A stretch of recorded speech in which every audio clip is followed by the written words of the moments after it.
तेरे कैलाशों का अंत न पाया, तेरे कैलाशों का अंत न पाया, अंत बेअंत तेरी माया।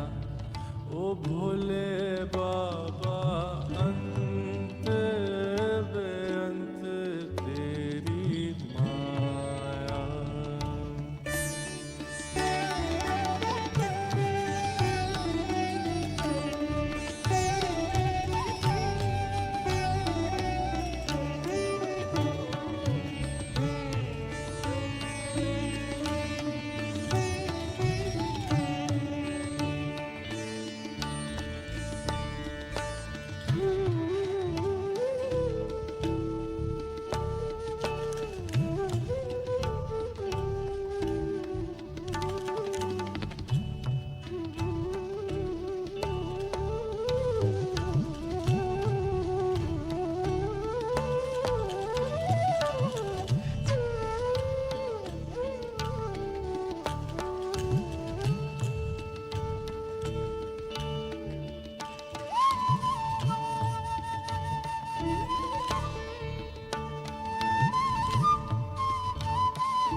शिव जी नु सजदा झोला ते डोरा, शिव जी नु सजदा झोला ते डोरा, गौरा नु सजदा तुशाला।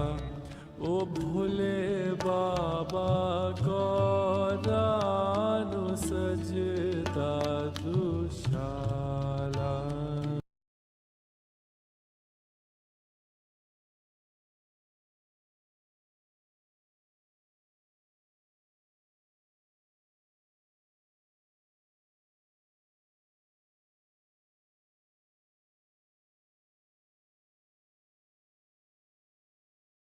शिव कैलाशों के वासी, धौलीदारों के राजा, शंकर संकट हरणा।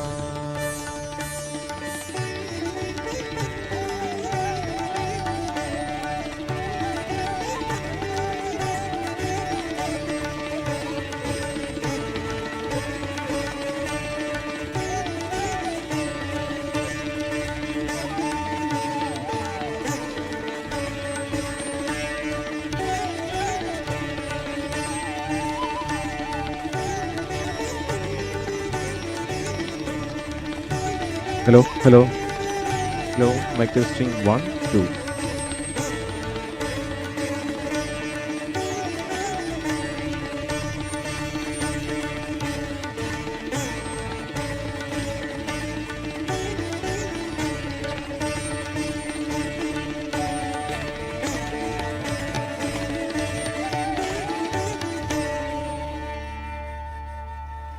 शिव कैलाशों के वासी, धौलीदार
ପଶି ଗଲା ନା ବାହାରେ ଏମିତି ଭିତରକୁ ଯିବା ତ ମୁସ୍କିଲ ଇଜି ଇଜି ଇଜି ଇଜି କଲା ଏବେ ହେଇଗଲା ନା ଇଜି କଲା ରେ किंतु मुस्किल दाग एई दाग छड़ाइबा easy surf excel easy wash यार 10टी हातर शक्ति एमिटी मुश्किल दाग छड़ाइबा हे जाय easy surf excel easy wash. Good morning sir, ये 20 टंका चोरी करछि।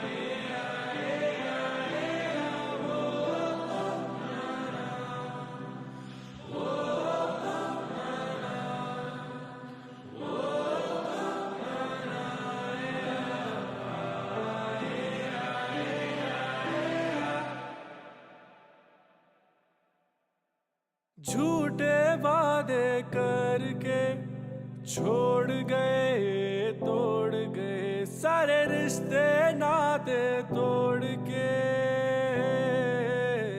ना।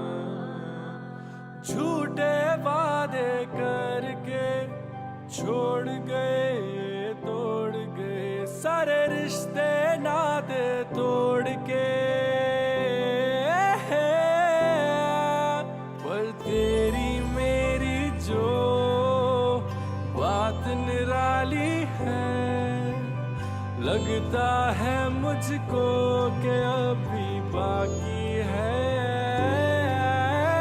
तेरी मेरी जो बात निराली है लगता है मुझको कि अभी बाकी है।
सबसे पर तेरी जैसी न कोई अब दिल ना माने मेरी,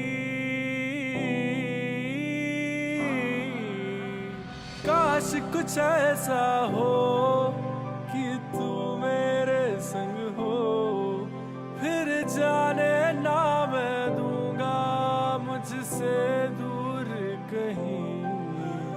शायद तू ये ना जाने कि मैं हूँ हरदम तेरा हर लम्हा।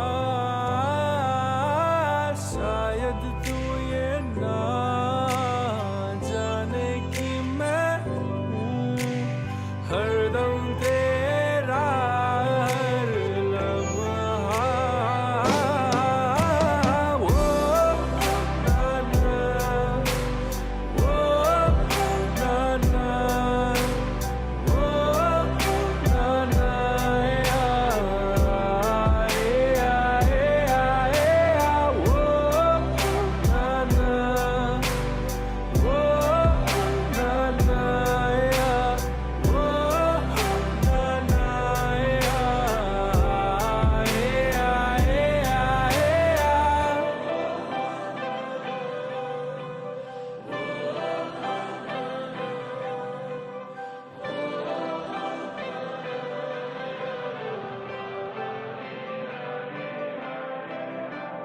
जैसे मिली मुझे तू इस जहां में, दूरी नहीं सह सकता मैं, पास मेरे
झूठे वादे करके छोड़ गए तोड़ गए सारे रिश्ते नाते तोड़ के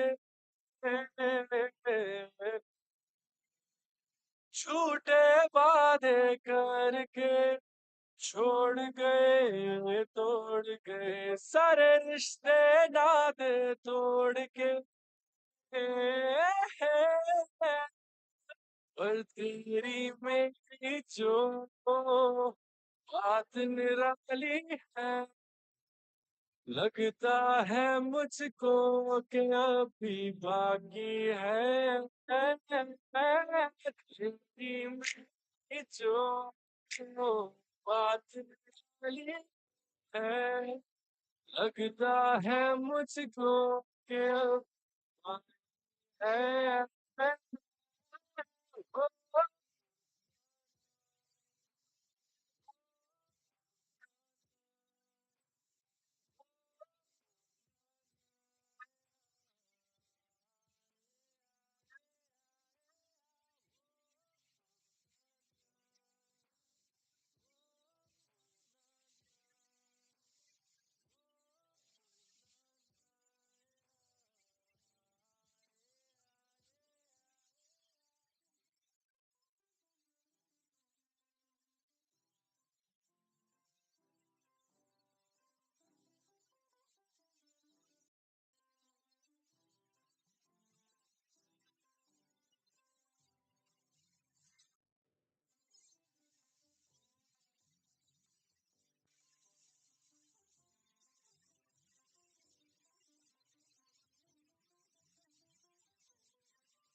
चौका मैं सबसे पर तेरी जैसी न कोई अब दिल ना पाने में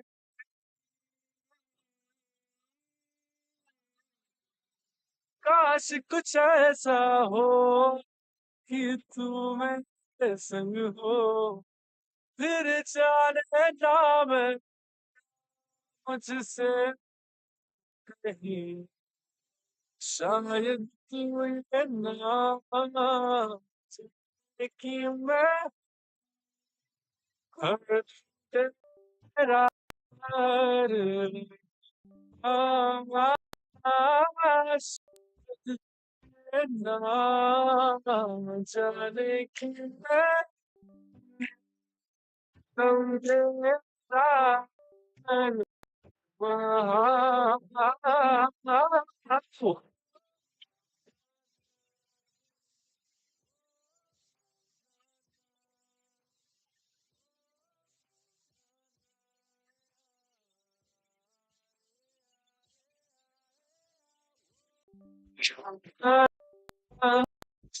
Oh, na na na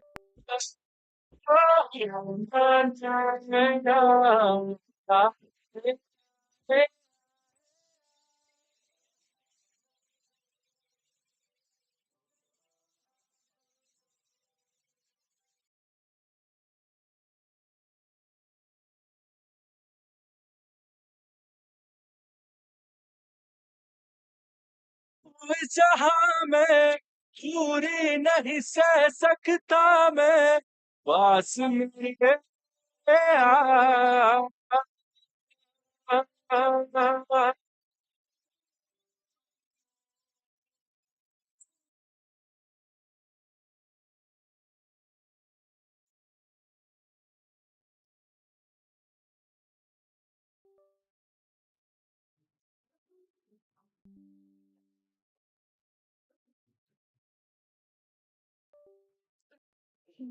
Good morning, honorable speakers, esteemed participant, and dear colleagues. I, Dr. Soyam Siddha, Assistant Professor, Department of Environmental Science, Berhampur University, extend a cordial welcome to the second day of DST-sponsored state-level workshop on funding landscapes. It's my privilege to introduce Dr. Vivek Kumar, National Innovation Foundation, Department of Science and Technology. Dr. Kumar serves as Scientist AF at the National Innovation Foundation India, head of the Routing, Documentation and Database Management Department, and Eastern Region Coordinator. Dr. Kumar has over 20 years of experience in grassroots innovations and ethnobotanical research across India. He oversees national competition, mobilization, grassroots innovation, dissemination, and the Children's Creativity Program in the Eastern region. Sir, we invite you to take the stage and share your valuable knowledge. Thank you. Thank you. Thank you so much. Very good morning to all of you.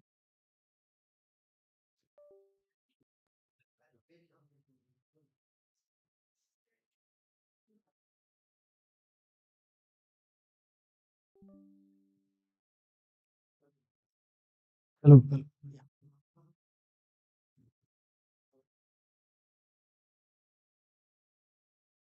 Or they are forward, so they come up with some challenges and all, and creativity and motivation. Some of the innovators are inherent, which we all have.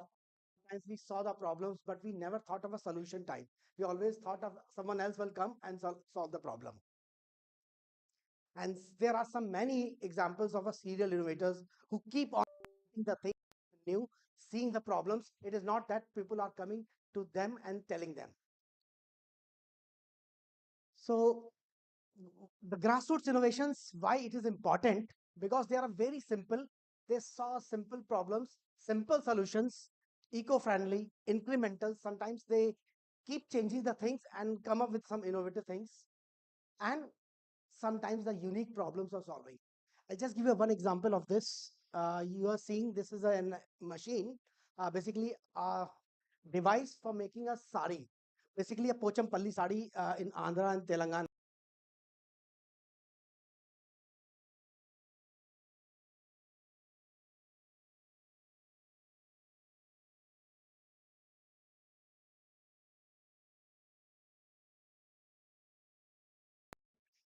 entire process has been mechanized, and now this takes only 1.5 hours to make this.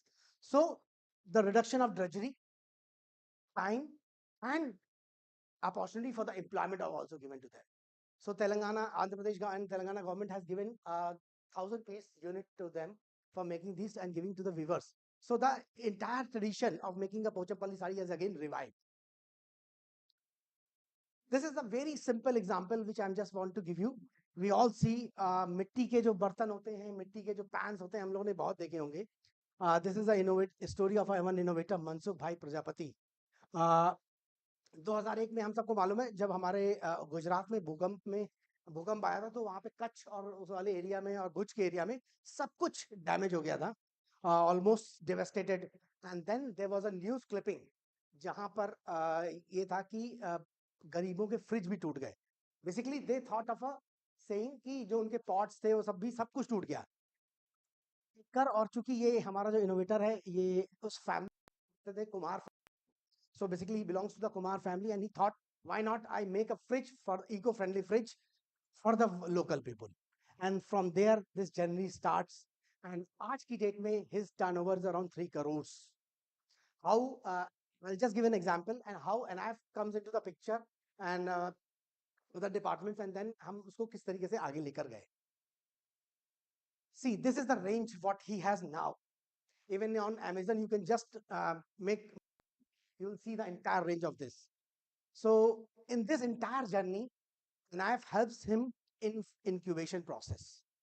Basically जो उन्होंने चीजें बनाना शुरू करी, तो उसमें कहाँ पर जब उन्होंने कोई भी एक एग्जांपल लीजिए, चाहे वो मिट्टी का फ्रिज बनाना शुरू किया, तो उसमें जो डाई है उसमें जो प्रॉब्लम्स आएंगी और उसकी जो एस्थेटिक डिजाइन है उसमें हमने एनआईडी को इन्वॉल्व किया. इस तरीके से keep on involving as well as in there maintaining as well in incubation support. We help him establishing his factory also, कि वहाँ पे mass scale अगर उसको provide करना है, so that can be also done. So he is making a fridge, bottles, and many utensils. You can see the range now as on today. When he started, and at one time he is in a debt of 25 lakh rupees. But with the support of NIF, with the support of other organizations like as I mentioned for the NID for design and all, he has reached to this place. So it is not only the support, he has also got the recognitions like many awards in our national innovations, our presidential award also he got. Today he has a outlet in many of the other 129 outlets in all over India and 8 outlets in different parts, different countries. In this also, when we go for the value addition and validation, जब भी कोई चीज हम बेचने जाते हैं तो उसका एक स्टैंडर्ड होना चाहिए, एक टेस्टिंग होनी चाहिए. So we with the help of Bureau of Indian Standards के साथ मिलकर हमने एक इनका BIS स्टैंडर्ड्स बनाए. So this is the first grassroots innovation where किसी भी इनोवेशंस को टेस्ट करने के लिए भी एक BIS स्टैंडर्ड सेटअप किए गए. इसकी भी story I will tell you how this we done. Then it is also not only that he himself is making money, he makes his technology open source. So जो local street vendors हैं, जो local street vendors हैं, आज आप देखेंगे जब आप भुवनेश्वर पे यहाँ रोड पर आते हैं, बहुत सारे लोग खड़े हैं जिस तरीके की चीजों को बेच रहे हैं. So he started giving open source technologies so that other potters and other clay makers can also make use of this technology. But if any company is again, IP right is there, and all everything will be there. So you can see, basically from here to this journey, as I mentioned, this is the stores of his in abroad, in Australia, Dubai, Saudi Arabia, Oman, and this is a picture of Australia where he has opened the outlet. So changing his innovations. It is not just this is the only journey which I'm going to have. So he has to make himself at par with the business. So started adding his one more technologies to his kitty. So again he has come with the tiles and all. So that can be used in our high-rise buildings and all for the cooling and other purposes. So how we have done taking from a grassroots, a local people identifying a problem to this. So basically what we did, just we have updated his TRL level, technology readiness level. Business development, we have supported him since he innovator himself want to become an entrepreneur. Then we have supported his financially as well as all the funding support as well as all the mentoring support we have given to him. Then BIS standard, as I mentioned, and you can see 8 countries, 60 cities, 250 outlets, and direct employment to the 300 people.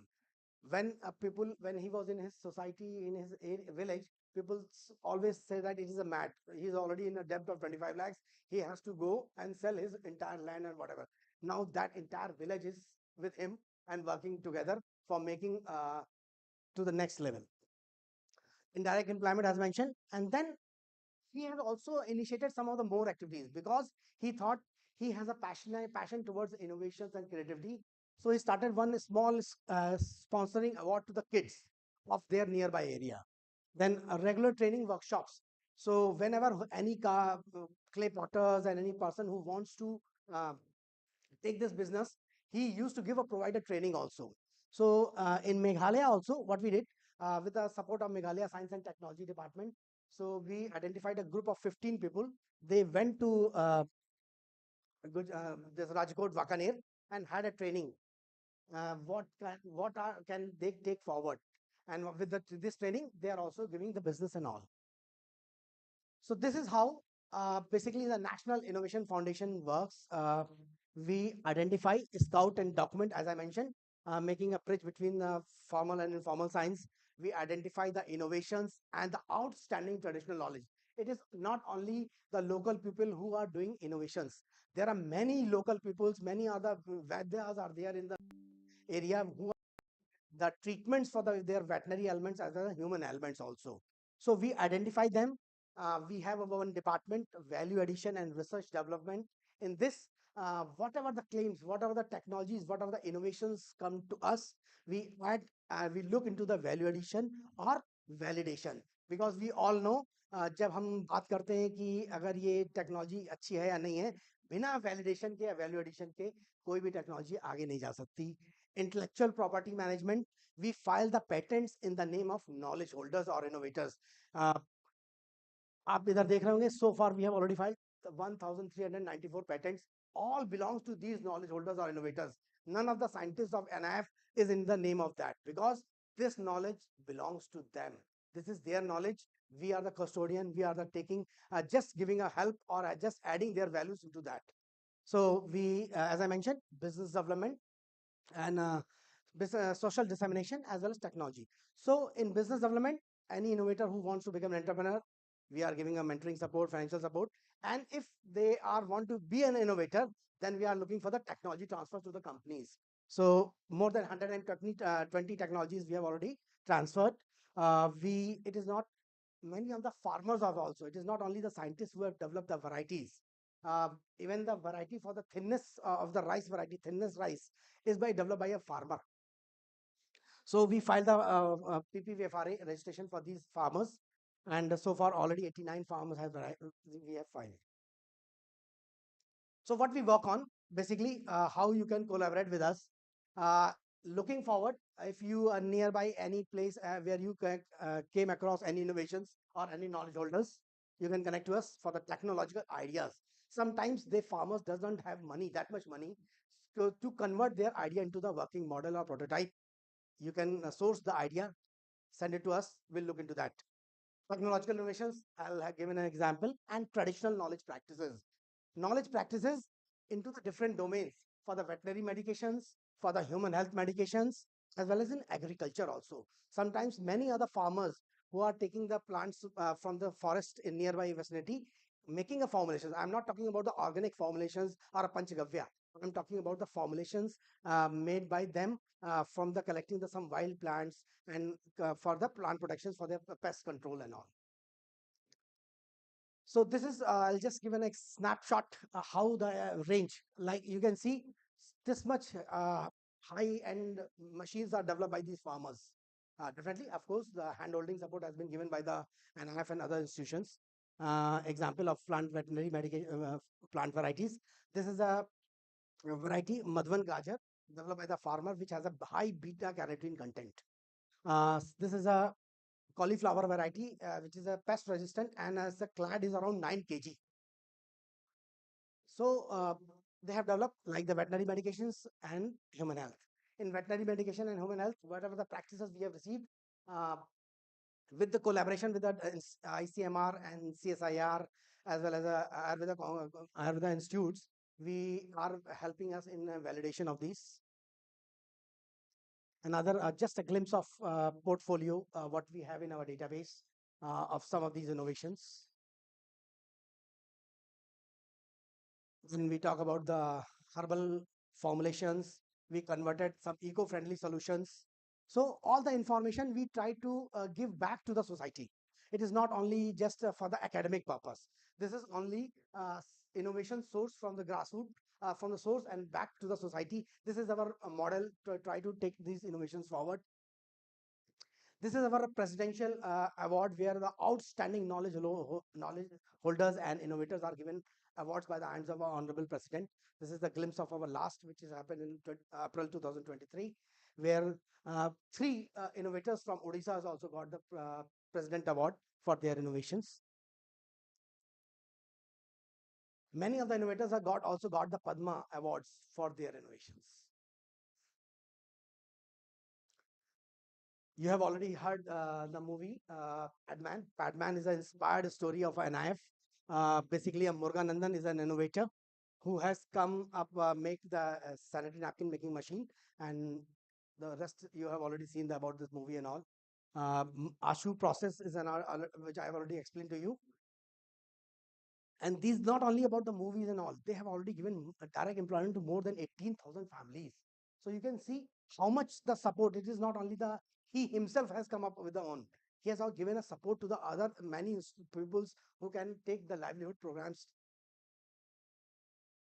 Many of the innovations have also been showcased in Man Ki Baat. Like this is during the COVID time, the sprayer developed by this Rajendra Jadhav ji. And this is also an example of a village, Etiopaka, in Andhra Pradesh, near to the Vizag. So entire village is now making a herbal toys, basically toys or wooden toys, we all know, but using instead of chemical dye, they are using a herbal dye. Sourced from the wild plants, which are non-toxic in nature. So the students, children who are making, they don't have any problem. So this is a CV Raju village is now making herbal toys, basically toys or wooden toys. This entire village, and now using instead of chemical dye, they are using a herbal dye. Sourced from the wild plants, which are non-toxic in nature. So as I mentioned, students earlier, children who are making, they can about the technologies. So this is a CV Raju who wants to become an innovator, make a movement of this entire village, and now this village is also in one idea, one nation. So this Etiopaka twice.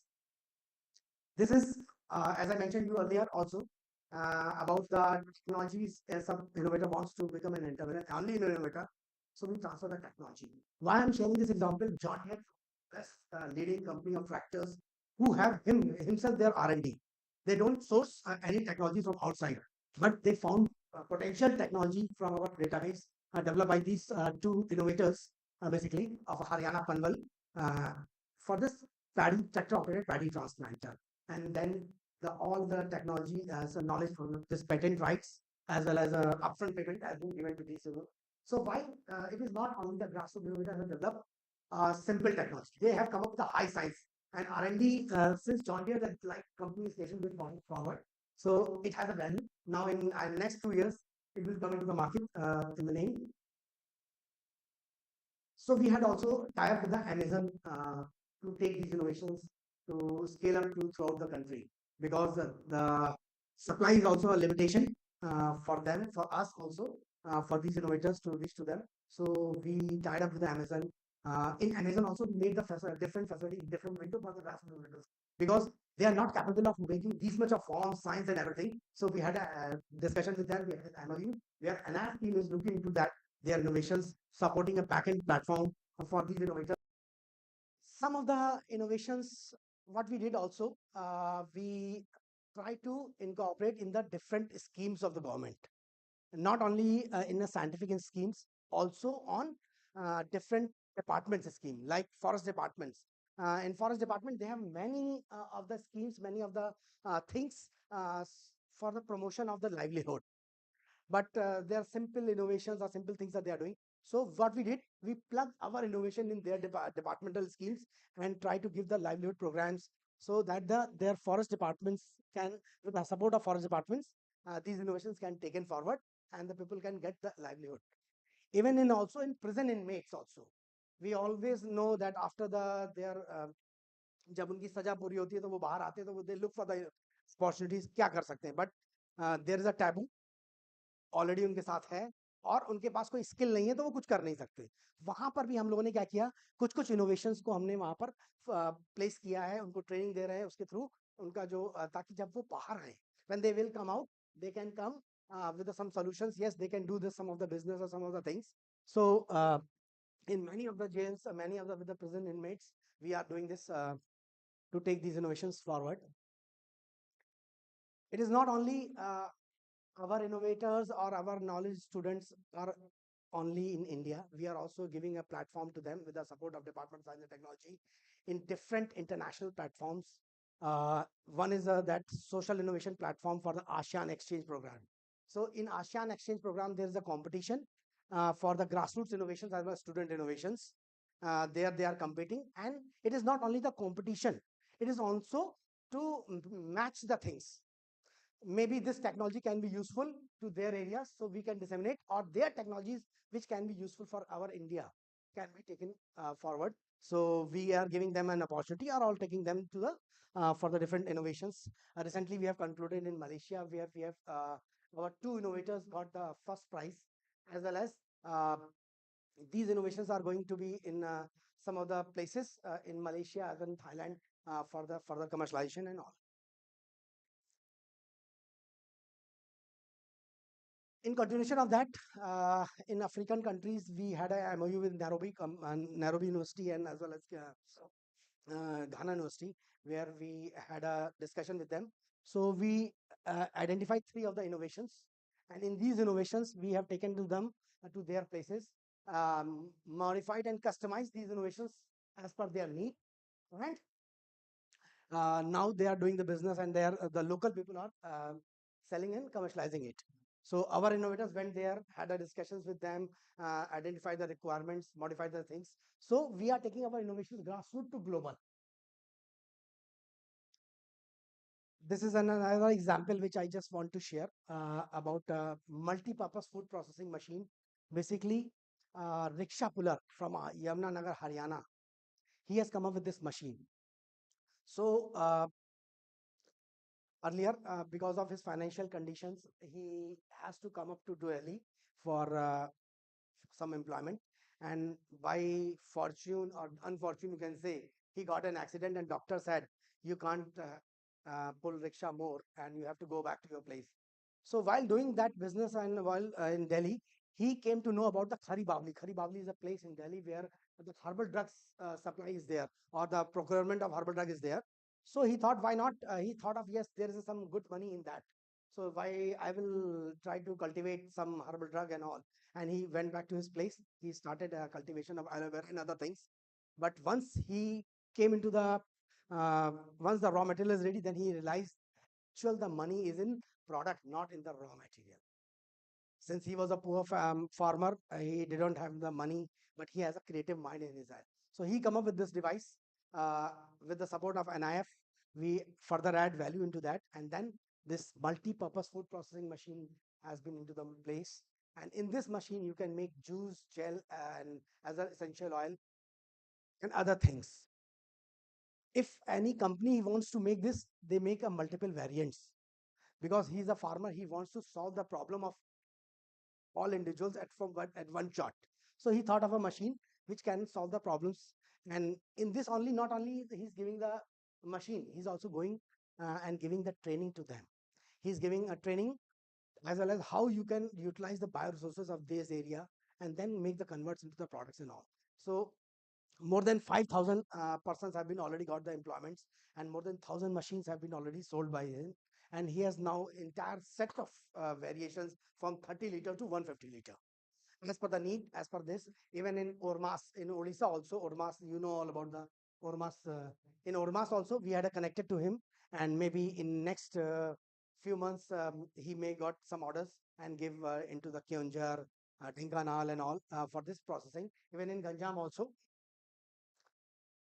So another one thing is about the, we have another program where, as I mentioned, NIF is for the grassroots innovators, also for the children, creativity of the children's, where we looking is a called Inspire Manak program, is a DST flagship program, where it's we are looking for the 10 lakh ideas from 5 lakh schools is our target. So in this class 6 to class 10th, innovators are invited to submit their innovations or submit their ideas, and then uh, the school will be reviewed by all the experts and mentors. In this also, the faculties, engineering faculties from this university can also be involved for mentoring, or as well as for also the evaluation of this scheme. And then after review, the 1 lakh ideas will be given at 10,000 rupees for making their ideas into the convertible model. And then after the 10%, it goes up to the state level, and in the state level, for the national level, 1,000 ideas will be taken forward for the national program. And in that also, we have made one more arrangement for the mentoring program. So 1,000 ideas which have been selected for the nationals. It is not only selected for the nationals, because we are looking at potential technology in that. So we are again giving a mentoring support, a hand-holding support. We are involving NITs and ITs to give a brainstorming sessions how they can improve their ideas or innovations into the next level. And then after that, they are getting into the nationals, and top 60 ideas are eligible for all incubation support, patent, value addition, international exposure visit. There is a program, Japan Sakura Exchange program. They are going India ASEAN Exchange program, and as well as national abroad facilities. So this is a program where we starts. I'll give you one example. This is a girl of a class 8th, Shalini Kumari from Patna, Bihar. Uh, उनके दादाजी को जब चोट लगी, तो doctors ने उनको walker adjust किया. So doctor suggested to walk with the help of walker. But उनका घर फर्स्ट फ्लोर पे था. So how is it possible? You can walk with the walker only on the plain surface. So she thought of an idea. Why not a walker with the adjustable legs, which can help to walk or to climb the stairs? And with this idea, we started all the incubation. I don't have time, so I'll tell you पूरे incubation process में हमने क्या किया वो नहीं बता पाऊंगा, लेकिन ये technology आपको आज यहाँ पर मिलेगी. So with this single sketch idea, she got the award with the Dr. Kalam. And then with the help of NIF, with the help of different design teams and engineering section, we converted this. We had alterations of many 7 to 8 level prototypes, then user feedback and all. And then we transferred this technology to the Visco. And now it is also Dura Step Walker in Amazon, you can see. So it is easy to walk. And now it is also on Amazon. So the solution, why I'm saying every idea matters. जब भी हम कोई problems देखते हैं, जब भी हम कोई चीजें देखते हैं, हम कभी-कभी उसे नजरअंदाज भी कर देते हैं. लेकिन अगर उसको हम कैपिटलाइज करें, अगर हम उसको कहीं पेन डाउन कर लें, देन हम उसके बारे में सोच सकते हैं. जब उसके बारे में सोचें, so this is for all our students also. Whenever you thought of any problem, when you thought of some solutions, first pen down the things, note the things, then what are the probable or tentative solutions can be to that, and then take out the best solutions for that. So in this also, what we did, once we got this idea, she got an award and everything, so patent and everything, then simultaneously we had also the review. What are the available solutions or alternate solutions available for this technology or this device? How the things can be taken forward, and then step by step, one prototype, then second level, then third level, then fourth level, and after fourth level and onwards, we started adding the users feedback also, because the user feedback is also much important, because the person who is using it, he can give the real problem, real solutions, or real feedback to us if we are going taking them into the forward. We had one more program with this Department of Agriculture in Odisha. This is specific to the Odisha, since we are from Odisha. So we had one program here with the principal secretary earlier. So Mukhya Mantri Abhinav Krishi Chandrapati Samman. Basically, innovations in agriculture tools. This is the only kind of competition in India which Odisha government is running, and you can't believe we are receiving more than 2,000 submissions from these farmers from all the districts of Odisha. Not all are unique, not all are innovatives, yes, but they know about we are looking for the potential problems or solutions to the problems. So it is not only about the competition. It is one way of giving to these them, because in agriculture department there is a mechanization. So they used to give the machines to the farmers for their routine works, but sometimes they are not utilizing. So then we had a discussion with them, if the solutions can come from them, we identify value add and then give it back, and adaptability and user feedback will be more acceptable, will be more. So by this also, so in this program we have already filed more than 30 patents in the name of these farmers. 4 technologies have been already commercialized, have been given to the medium level companies, and some of them are going to disseminate through SSI units in Odisha, what the agriculture department has. So we had having a discussion, and this year also the third competition finale awards will be given to these innovators in Krishi Odisha program, which is about to schedule in January. Then I am coming to the second part of which I mentioned you also. It is not only the innovators who keep on innovating the things. There are many farmers, many are the herbal healers who are into the villages, who are the deep pockets, residing in the hills and all. They are doing some innovative things, some of the innovations, some of the traditional knowledge inherited by them, but with the experiments and all, they are doing experimenting and making the formulations in a different way. So in this also, NIF is hand holding them with the support of uh, departments. Just a picture of how many plants are still utilized by us. In India, if we talk about the 22,000 flowering plants are there, only 10,000 plants are used in indigenous knowledge system, including the folk medicine and all. In Ayurveda, it's a 900, 700 in Unani, 600 is Siddha, 250 species Amchi, and 8,000 species in medicinal plants used by these our local tribal communities and all. So still there are more than 12,000 plants scope is there, which we are unable to identify, or we are unable to reach them or to tap them. So there is an enormous potential within this. And when we talk about the Ayurveda, Siddha, and Unani, many of the organizations, many of the institutes are working, uh, like Ayush, Ayurveda Institute, and I have basically works on non-codified literature. We don't want to reinvent the wheel. So we thought the solutions given by the knowledge holders or the innovators or farmers who are not practiced or not mentioned in ASU system, Ayurveda, Siddha, and Unani system, will be taken forward by us, because it's a public money. We don't want to reinvent the things. We don't want to repeat the things. I'll just give an example why I said this. हम will take an example of हल्दी का सबसे common example लेकर मैं एक छोटा सा database को हमने dig किया. So we thought of 1,700 practices. In 127 diseases or ailments have been mentioned in the combination of single plant, 2 plants, 3 plants, or a combination of polyherbal formulations. So this shows how the knowledge progress or evolves. ऐसा नहीं है कि जो हमें हमारे दादाजी ने बताया था आज भी वो चीज है.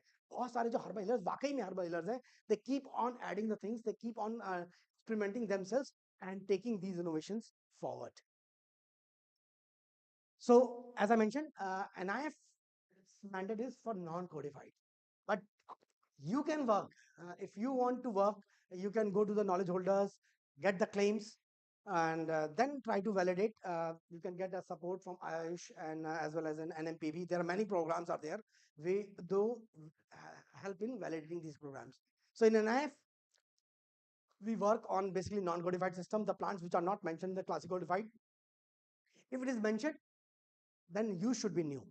You should be new means if suppose it is mentioned in Ayurveda, for the suppose I'll take an example of kurkuma also, haldi only. Cuts, wounds, हल्दी के तो बहुत सारे मेंशन है, बट हो सकता है कि कोई नई जो डिजीज आई लाइक चिकनगुनिया उस टाइम तो नहीं थी, मे बी उसके सिम्टम्स होंगे वहां पर, या उसको उस तरह से डायग्नोज नहीं किया गया होगा.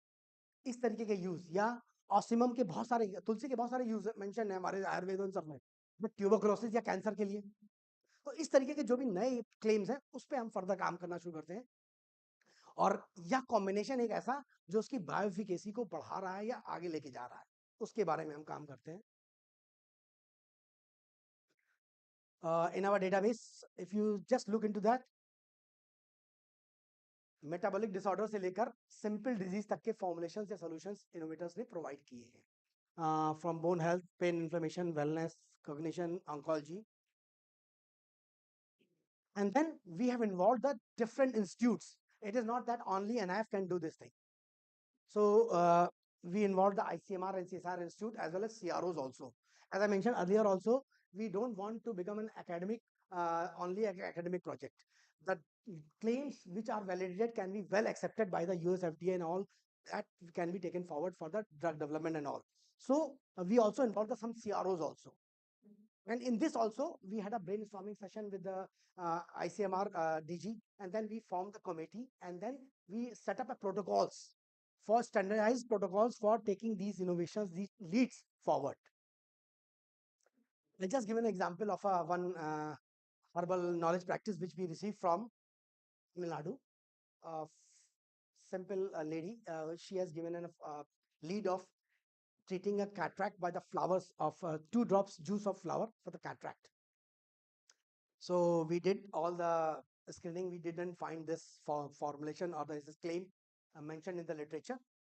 Then we did the value addition or validation with the help of Bharti Vidyapeeth as well as a PERT Center and Dabur. And once we got the preliminary results, we involved the Dabur also to develop this formulation into the product.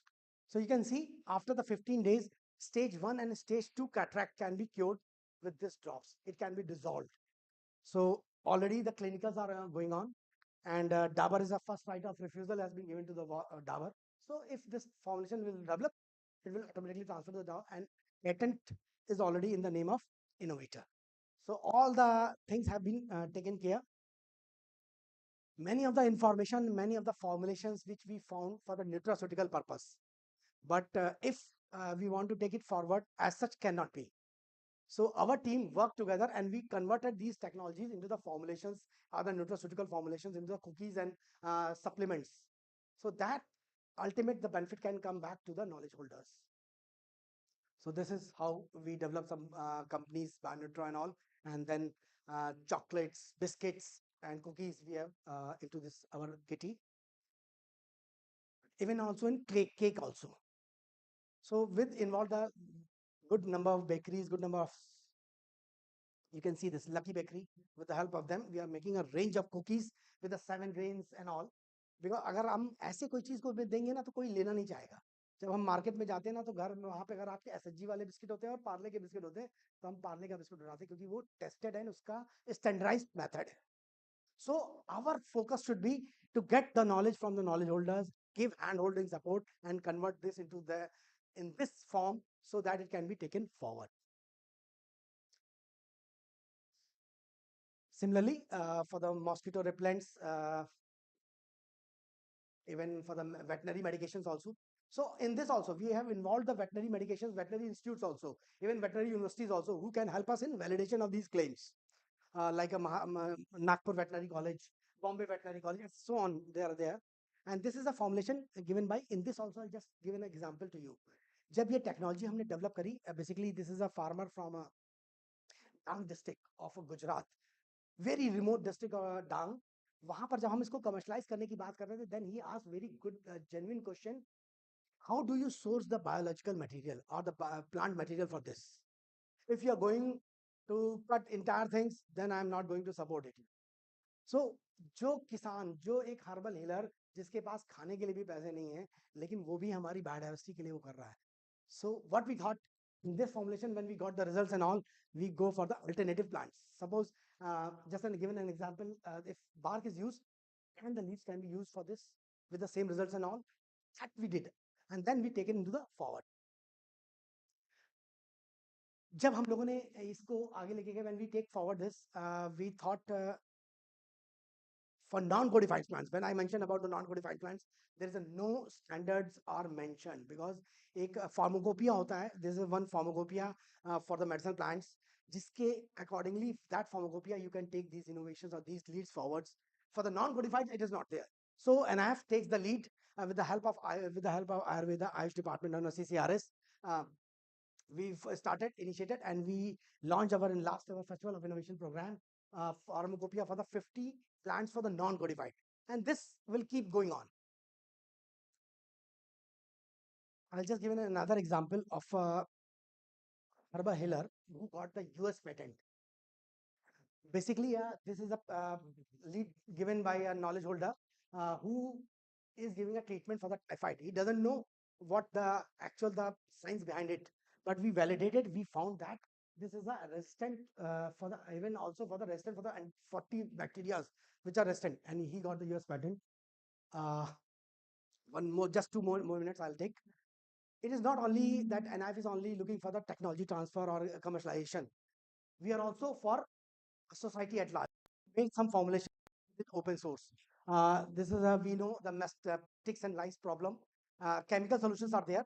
So we come up with the herbal formulations and which we have disseminated with the even many of the veterinary universities and in different states. Now the farmers are using. Even in farming also, we use these formulations for the ticks and lice control for in Odisha, in Puri and nearby areas. So this how you can identification or leads to the licensing of the technologies. This is the entire process. I'll just come back. Land to lab to land. This is our model which we are trying to commercialize. How you can help us into the taking this forwards? You identify these problems, these innovations, connect to us, connecting in, validating it, value adding in, or disseminating in, because these innovative technologies are treasury reduction, in situ validation, and all this, how you can help us in taking this forward. Thank you so much for hearing. Thank you, sir.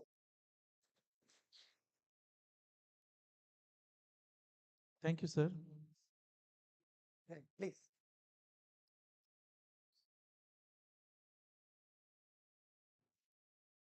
Thank you, Dr. Vivek Kumar, for highlighting the vision mission of NIF. So, very good presentation by you, sir. Sir, I have 3 questions. Please.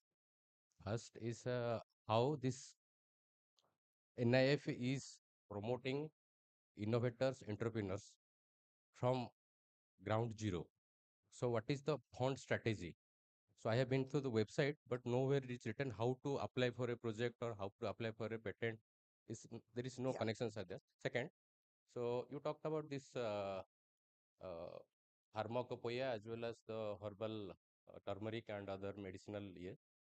So how this uh, a innovator or a entrepreneur can lead towards designing, formulating, and marketing a product. So you mentioned about the role of Amazon India. So how a beginner can get into this process of patentization as well as product formulation and patent. So you talked about this third is you talked about the patent. So how much fund NIFA is giving to a patenter so that he can file a process? This patenting is a very big process. There are very big sorts in DST, but so patent many rejections are there. You have to hire a patent lawyer to file a patent.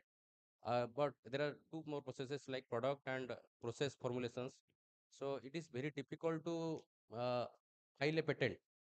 So how the ease of doing business at NIF can promote the ethical uh, incorporation of entrepreneurs, farmers, students. So also fourth is that this science exhibitions. This NIF is promoting DST Inspire.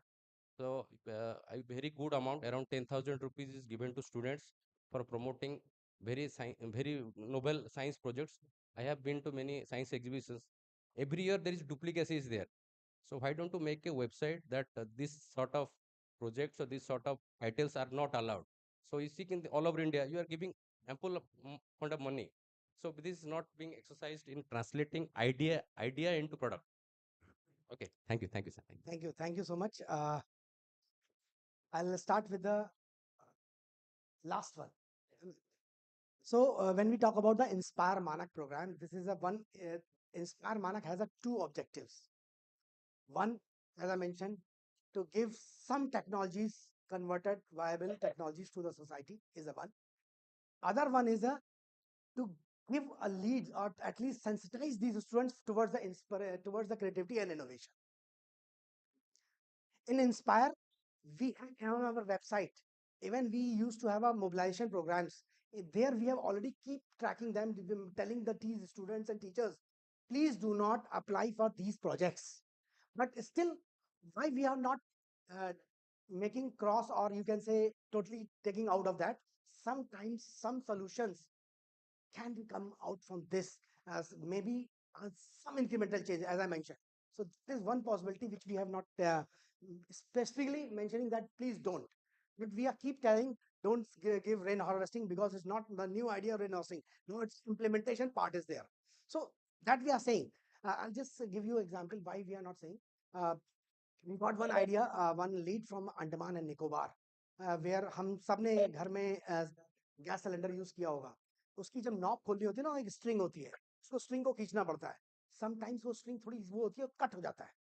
You can have some small cut और bleed होने लगता है. सो उस problem को देखकर ऐसे बहुत सारे सोल्यूशन आए थे हमारे पास. बट वो जो अंडमान एंड निकोबार में जो बच्चे ने सोल्यूशन प्रोवाइड किया, he saw the problem, he saw the pain of our mother and he come up with a plier जिसको सिर्फ पुश करेंगे तो वो स्प्रिंग ओपन हो जाएगी और यू टेक इट आउट. तो इस तरीके के सॉल्यूशंस आ सकते हैं, इसलिए हम टोटली मना नहीं करते. Come to the third solution, third about the patent. Patent में हमने क्या किया है, all the patenting support will be given by NIF if the technology has a viability. हम इनोवेटर को पैसा नहीं दे रहे, हमने इनोवेटर की टेक्नोलॉजी को एसेस किया. हमारे टीम ने, जैसे मैंने बोला था, हमारा वैल्यू एडिशन रिसर्च डेवलपमेंट जो डिपार्टमेंट है उसमें, अगर हमें लगा yes it has a potential, so we will be filing the patent in his name. All the processes will be taken care by us. I'm just coming on that. I'm just coming on. So when we go to our website, you can see submit idea. There is an option where he can submit his innovation and idea. Once the innovation has been submitted, it will be segregated, filtered, and scrutinized. If it has a potential, then we will cut back to innovator. Yes, your innovation or your idea has a potential for filing or value addition of take forward. Yeah, it is there. It is. You can nif.org.in. It is there. So in this way, you can submit your ideas. We also use the advertisement to and mass campaigning also. And our team is also in the field. It is not only that we are looking for that. We are also going back and then identifying this.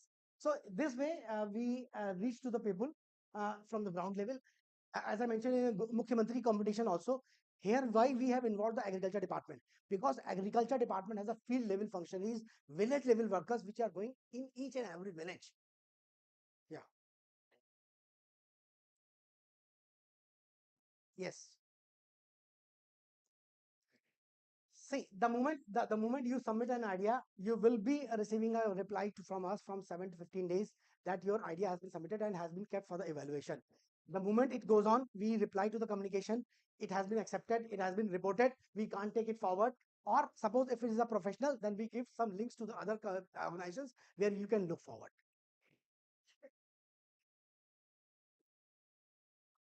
NIF. Nothing has been taken since this is a government organization. They will take care of innovation has been all taken the patent forward, cases. and NIF will take care of each and everything, right from filing to commercialization. Any other questions? There is an announcement. Those who have parked your vehicles, two-wheelers or four-wheelers around the venue or anywhere around the dining hall or anywhere outside the parking designated parking areas, so please go and remove the vehicles and keep it in the parking places immediately. Thank you.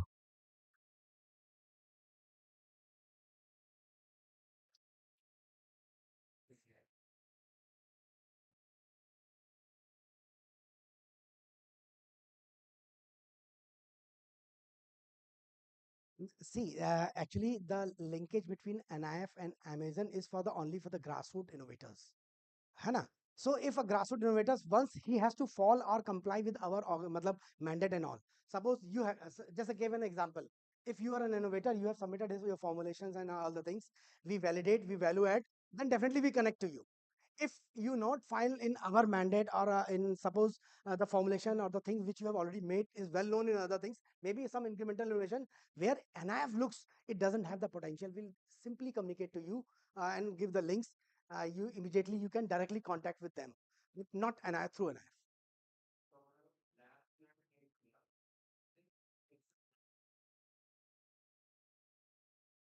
That is why I mentioned, I always said a financial grant we used to give, but depending on the things. Suppose in when we talk about the herbal things, we don't give the financial conditions, financial grant, because for the validation of claims they have to reach to the labs. So NIF has a better access to reach to the labs instead of them, because sometimes labs cannot take their innovations as per se, but since they through NIF they may. But for the innovators, technologies developed as in machines and all, we also give financial support to them to convert the one prototype, four piece, 5 piece, 10 pieces for the mass propagation or some user feedback, because that is the feedback which we give from getting from the farmers as well as from the institute. So in that way we do. Okay. Okay. So thank you, Dr. Vivek Kumar, for giving a thought-provoking talk. And through his talk, we can see that how small ideas can lead to big business models. So this is the best example how startups can grow. So this is very important. I believe it's a very important talk, which will enlighten us and to think in other way. Okay. Thank you so much, sir. Thank you so Now much. I will request our head of department, Professor Pushti, to come and felicit. And thank you, Pusti ji, Panigrahi ji, for inviting us and giving an opportunity to have interaction with you. Please feel free. I am just call away, and if not, you can WhatsApp me. Email ID is there. Thank you so much.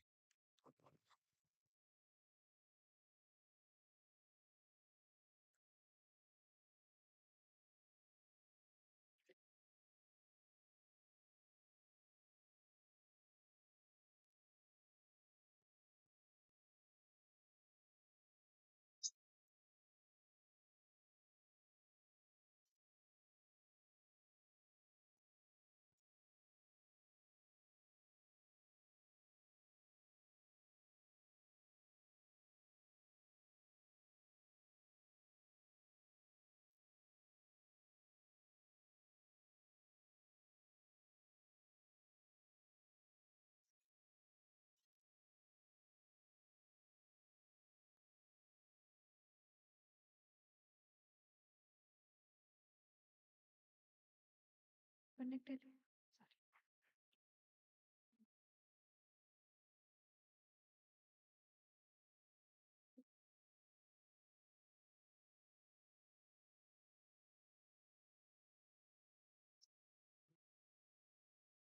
It's my immense pleasure to introduce Dr. Sanjay Mishra, Senior Advisor, Department of Biotechnology.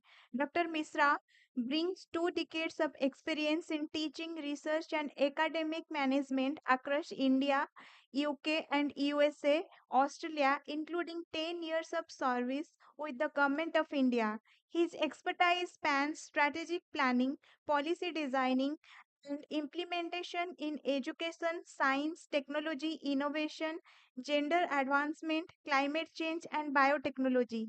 He has collaborated with industry, research institutions, NGOs, and academia to foster impactful partnership, particularly engaging youth, early career academics, women, and NGOs.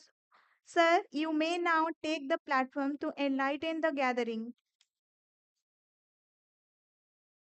Uh, Good morning, everyone. First of all, I would like to extend my thanks to the Department of Science and Technology and the Berhampur University who have organized this program for the benefit of the students, faculty members, teachers, and other stakeholders for the state of Odisha. Because even as a senior advisor in Department of Biotechnology, I was also in touch with the state government of Odisha to have a similar kind of workshop so that the DST, DBT, and other funding bodies in science and technology, we should receive more applications from the state of Odisha, state government institutions for these various schemes. So I'm very happy for Dr. Panigrihi and DST and the university who have taken this task easier. So thanks. I was looking after your schedule and the other agenda items. I'm very happy that you have got the variety of speakers in the past. I could not hear all of them, right from how to write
the body. So I prepared a few tips based on my own experiences. So this is the kind of summary what you should expect. And at the end, I would request the organizers to have question answer. I'll be more than happy to give you some answers of questions if you have. So three parts. First, the broad perspective. Second, about the DST DBT schemes. And third, a few tips based on my experience. This is the kind of nutshell of my presentation. Now I'm trying to share my PPT. If I'm unable, then I'll request the organizers to share. So share, I will share screen. Okay.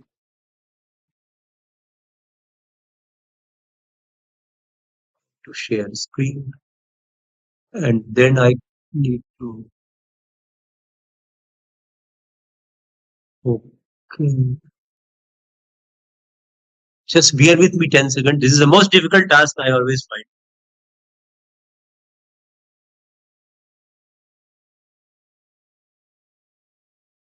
Presentation.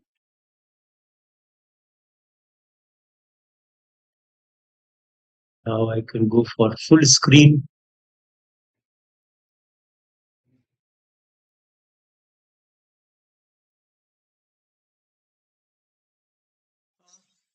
Are my slides visible? Somebody has to tell me. Hello? Yes, sir, it is Can visible. Sorry. It is visible, sir. You can continue. Okay. And second, are my slides moving? Yes, sir. That's great. Thank you. I find lucky because sometimes if it's invisible, it doesn't move. And guys, so I think, as I said earlier, the funding and research ecosystem in science and technology and collaborations, the opportunities and options for the stakeholders from the state of Odisha. That's my broad thing, but I will cover and emphasize the point which I believe will be useful to you. So first of all, I believe because I added this slide in the last moment because the venue is a Berhampur University, and therefore I suppose the university will have a lot of the students and teachers. The first question which a teacher, especially a younger teacher, can ask me that why should I give to research? I'm a professor or I'm assistant professor. I'm working in university, in a college, and I do my teaching very well. I've got a little bit of the labs. Why should I go for funding? What is need? So my first slide is added for my university's friends. The first point I would like to tell is that because why research is very important. So I will take your own language. The government of India has started the new education policy, which is being followed all over the India in every university, college, UGC. So if you look at the new education policy, I will not go in the whole policy, that is for you to read. In my opinion, I have read every page and I found these are the basic pillars of the policy. And here you can see the research innovation, which I have put the arrow mark, is one of the pillars of the new education policy. That means research and innovation is an integral part of the education paradigm or education for which a university is created and working. Therefore, it is part of your duty and you have to do.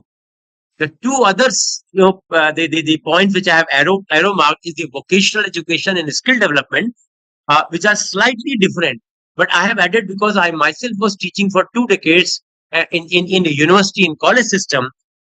In the past, these two components were not there because I was an engineering college teacher at university.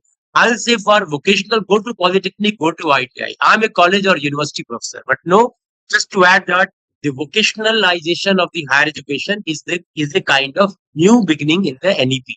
Same is the skill development. In the past, a university professor of biochemistry or microbiology can say, this is not my job. University is for the higher education research, not for skill development. But new education policy asks the universities to do all these three into one. And the DST DBT, interestingly, we do have the schemes of all three. Skill development is being coming with the various schemes of the DST, whether it is a seat division or even if you take the human resource development, in DBT also you will find all three. So that is why I have taken these three arrow marked pillars of the NEP, and that explains that why a university teacher or university should be involved with the DST-DBT funding bodies, not only for R&D research and scholarship fellowship, but also for others. Others, I will not go in detail, but this is for digital learning, teachers one, early childhood, inclusivity. These are other areas of NEP which I will not touch. I leave up.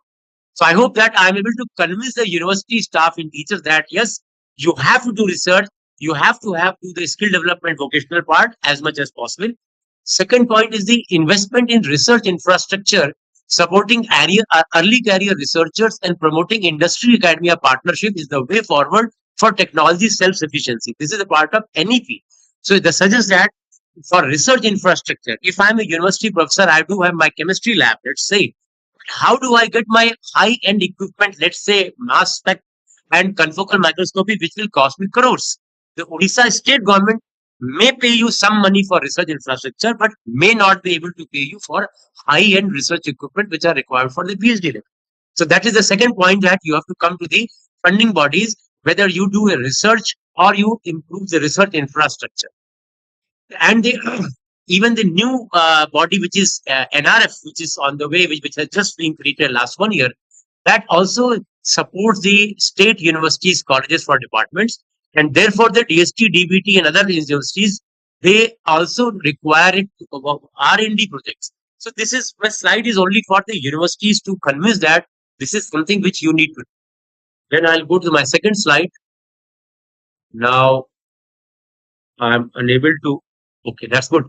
Now I will do only 5 seconds just to let you, the audience sitting there, that very often what you do, you look after the scheme, the DST scheme, FIST, for example.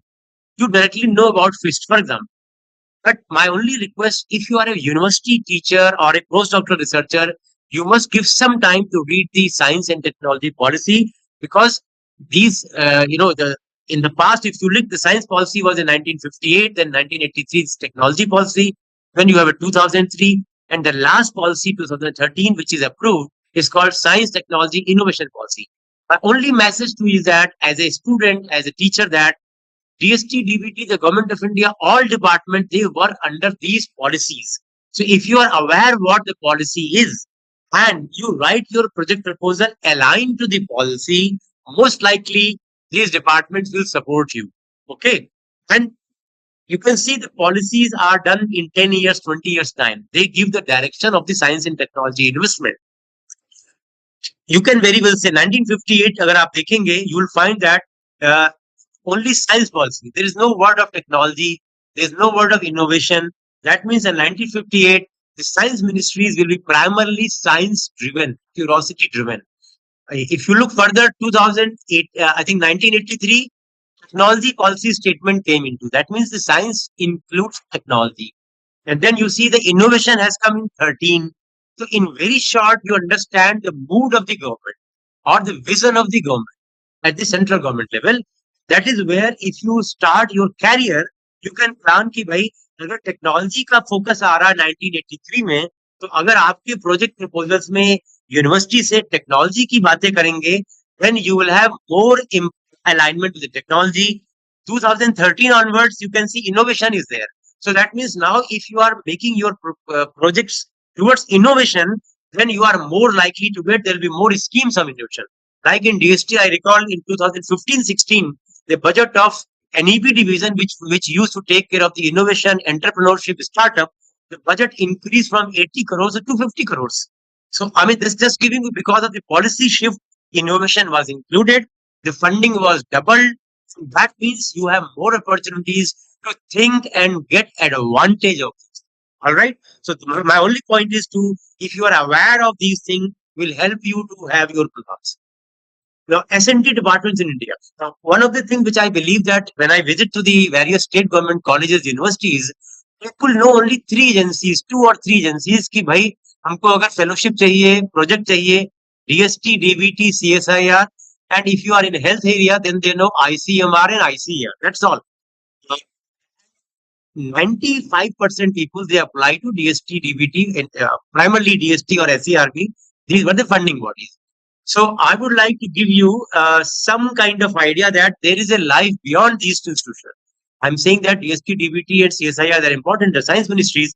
You also need to know there are other other machines or other agencies, other departments where you can also, if your research interest is matching with them, please try to explore funding opportunities from other department also. Funding may be limited, less, but who bothers? If you require, अगर आपकी जरूरत 40 लाख 50 लाख रुपए की है, and आपको Ministry of Steel, if you are working on the chemistry or the steel metallurgy, and if you get the funding from Ministry of Steel, well, it doesn't matter. Ultimately, as a university teacher student, your aim is to get the financial support. It should not matter too much where you get. So here you look DRDO. I'm just giving the example so that you are aware that look at this slide which shows the R&D expenditure by major scientific department. So please remember this is the budget और जो उनका research development में खर्च हो रहा है पैसे के लिए. So if you look, DRDO is in the tune of the 16,000 crore. This I think 21 तक का मेरे पास data था. So till 1921 you see roughly 16,000 crores the budget of defense research, DRDO, which okay, you can see the numbers. Next is the Department of Space, which is roughly 10,000 crore. Space is like ISRO. Then you have the DAE, Department of Atomic Energy, which is roughly 6,000 crore. आपने ये तीन agencies के नाम देखे, DRDO, Department of Space, ISRO, and Department of Atomic Energy. They have lot more money allocation. Then you see, next is the ICAR, Agriculture Research. Then if you look CSIR, which is close to, which was, now it is 6,000 crore, I know. So this is 2 years data. And then you come to the DST, which was, now it is 6,000 crore. सारे numbers थोड़े इसमें बढ़ गए हैं. Then DBT, then ICAR. So if you look at the budget wise, when I say budget means the total money which is available for these departments to spend on science and technology. Defense, DRDO comes one, then the space, then atomic energy, then ICAR, then CSIR, then DST, then DBT. तो इसका मतलब ये हुआ कि DST, DBT के पास तो कम पैसा है. Is that correct? And you have a lot more money in the other agencies. But the moot point is, my next slide will tell you that defense have money, but where they spend. The DRDO will spend 99% of money for their own labs. They will not be open for universities or colleges. Similarly, Department of State may use maximum money for their own labs, own projects, not to disburse into what we call extramural funding or fellowships for university or college and others. DST DBT का अगर आप देखेंगे, I think in one of the slides, I think it's not here. I can tell you the money which is given to open for public, that is maximum at DST and then DBT. All these big agencies, they have little money. But again, I will say they may have only, let's say 100 crores or 200 crores for public, whereas DST may have 3,000 crores. Again, your strategy should be DST DBT जो funding body है आपकी जैसे SERB, इसके अलावा भी funding body, if your research interest matches with defense, please use them. Even if they have 500 crores, who knows? They have lesser applications, and if your interest matches, you may be likely to get money. Because of my slide is only to sensitize you that beyond DST DBT, also there may be opportunity to find your funding. That's all. So now this is about the expenditure by the central government versus state government versus the other sectors. So you can say roughly 50% money is available with the central government. And you have state government as well, like Odisha Science and Technology Council, or there are various agencies where you can. Now I'm coming to my part 2. So part 1 was just to sensitize you about the broader picture about the policy, funding bodies, and you have to approach. Now I'm coming to the DST DBT person. If you, I think once I counted, DST used to have, when I was there until 21, about 83 schemes, 80 plus schemes हमारी चलती थी. और उन सारी स्कीमों को अगर मैं बांट दूं, if I can group into, I can group into 2 parts. One is extramural research grant, what we call a traditional research grant, which is for 3 to 5 years, where PI or a scientist or a professor writes a research proposal, gets money to do his or her research. That is the part 1. Now the second part will be HRD fellowships or capacity development, which includes, for example, JRF fellowship. So JRF is a fellowship for human source development. SRF fellowship, research associate fellowship, or Inspire scheme, which I used to head in DST, will support roughly 40 to 50,000 students at bachelor, master's, PhD, postdoctorate. Those I call the capacity building. The third, which is not shown here, in the extramural research grant, there could be two parts. One is domestic, where you apply for fund and you do your own research. If you are in, let's say, in working in a Bhubaneswar or working in the university or NIT, then you get the money and you do research. But कुछ project ऐसे भी होते हैं R&D में, जिसमें कि you apply with a foreign country, what we call international relation, where a project is partly funded in India by DST-DBT and partly funded by the US, UK, or Germany, or whatever the country is, and you work with the international part. So you can subdivide. There are various schemes, sub schemes under these two. In my opinion, these are the two major building blocks where you get more. So I will go to the next part. Now I'm into the various HRD. My focus is HRD. So I will not go into R&D part, but mostly HRD. If you are a teacher or university, I will strongly suggest to be aware of the National Scholarship Portal, which is scholarship portal for students. मेरा उद्देश्य है कि if you are a teacher, it is your duty to advise your student कि जितनी भी तरह की scholarships आपके student को मिल सकती है, आपका काम है आप उनको हेल्प करें, गाइड करें, बताएं, जिससे कि उन बच्चों को, especially in Odisha, for example, you may have some tribal districts. There are number of scholarships and fellowships right from the college, university, PhD level, which are for tribal students. Please use them. There is a portal of that. The National Scholarship Portal, you must advise your students in your class. Now, I have just tried to find out the various schemes for the human resource development. So, I'm not claiming that my list is complete, but I mean, this is my understanding which I could get. Higher Education Department, central scheme for college university student. Northeastern के बच्चों के लिए अलग से दिए. UGC also gives the Ishan Uday scholarship schemes. PG Indira Gandhi scholarship for single girl child. AICT gives different schemes. Ministry of Social Justice and Empowerment, central sector scheme for top class student colleges for OBC, EBC, and DNT, and central guideline scheme for the SC students. Then you have got the Prime Minister scholarship for Central Armed Forces. So the list is long. The tribal affairs, national fellowship and scholarship for higher education in scheduled tribe students. So I'm just giving that there are hundreds of the fellowship scholarships which I'm not aware of. So it is a duty of the university to make a complete list, relevant list, where students can be shared with you can share, so that your universities can take benefit of this one. Trust me, I come from a village and I go to my village, still I can see that there are talented students in Indian villages or smaller town. Because of the lack of funding or economic support, they are unable to do the higher studies, especially master's, PhD level. So please help the students with the help of the various schemes. I will not go in detail. ये एक और point बताना चाहता था. अभी मैंने पुरानी slide में आपने देखा कि DST, DBT मिनिस्ट्रीज के नाम लिखे थे.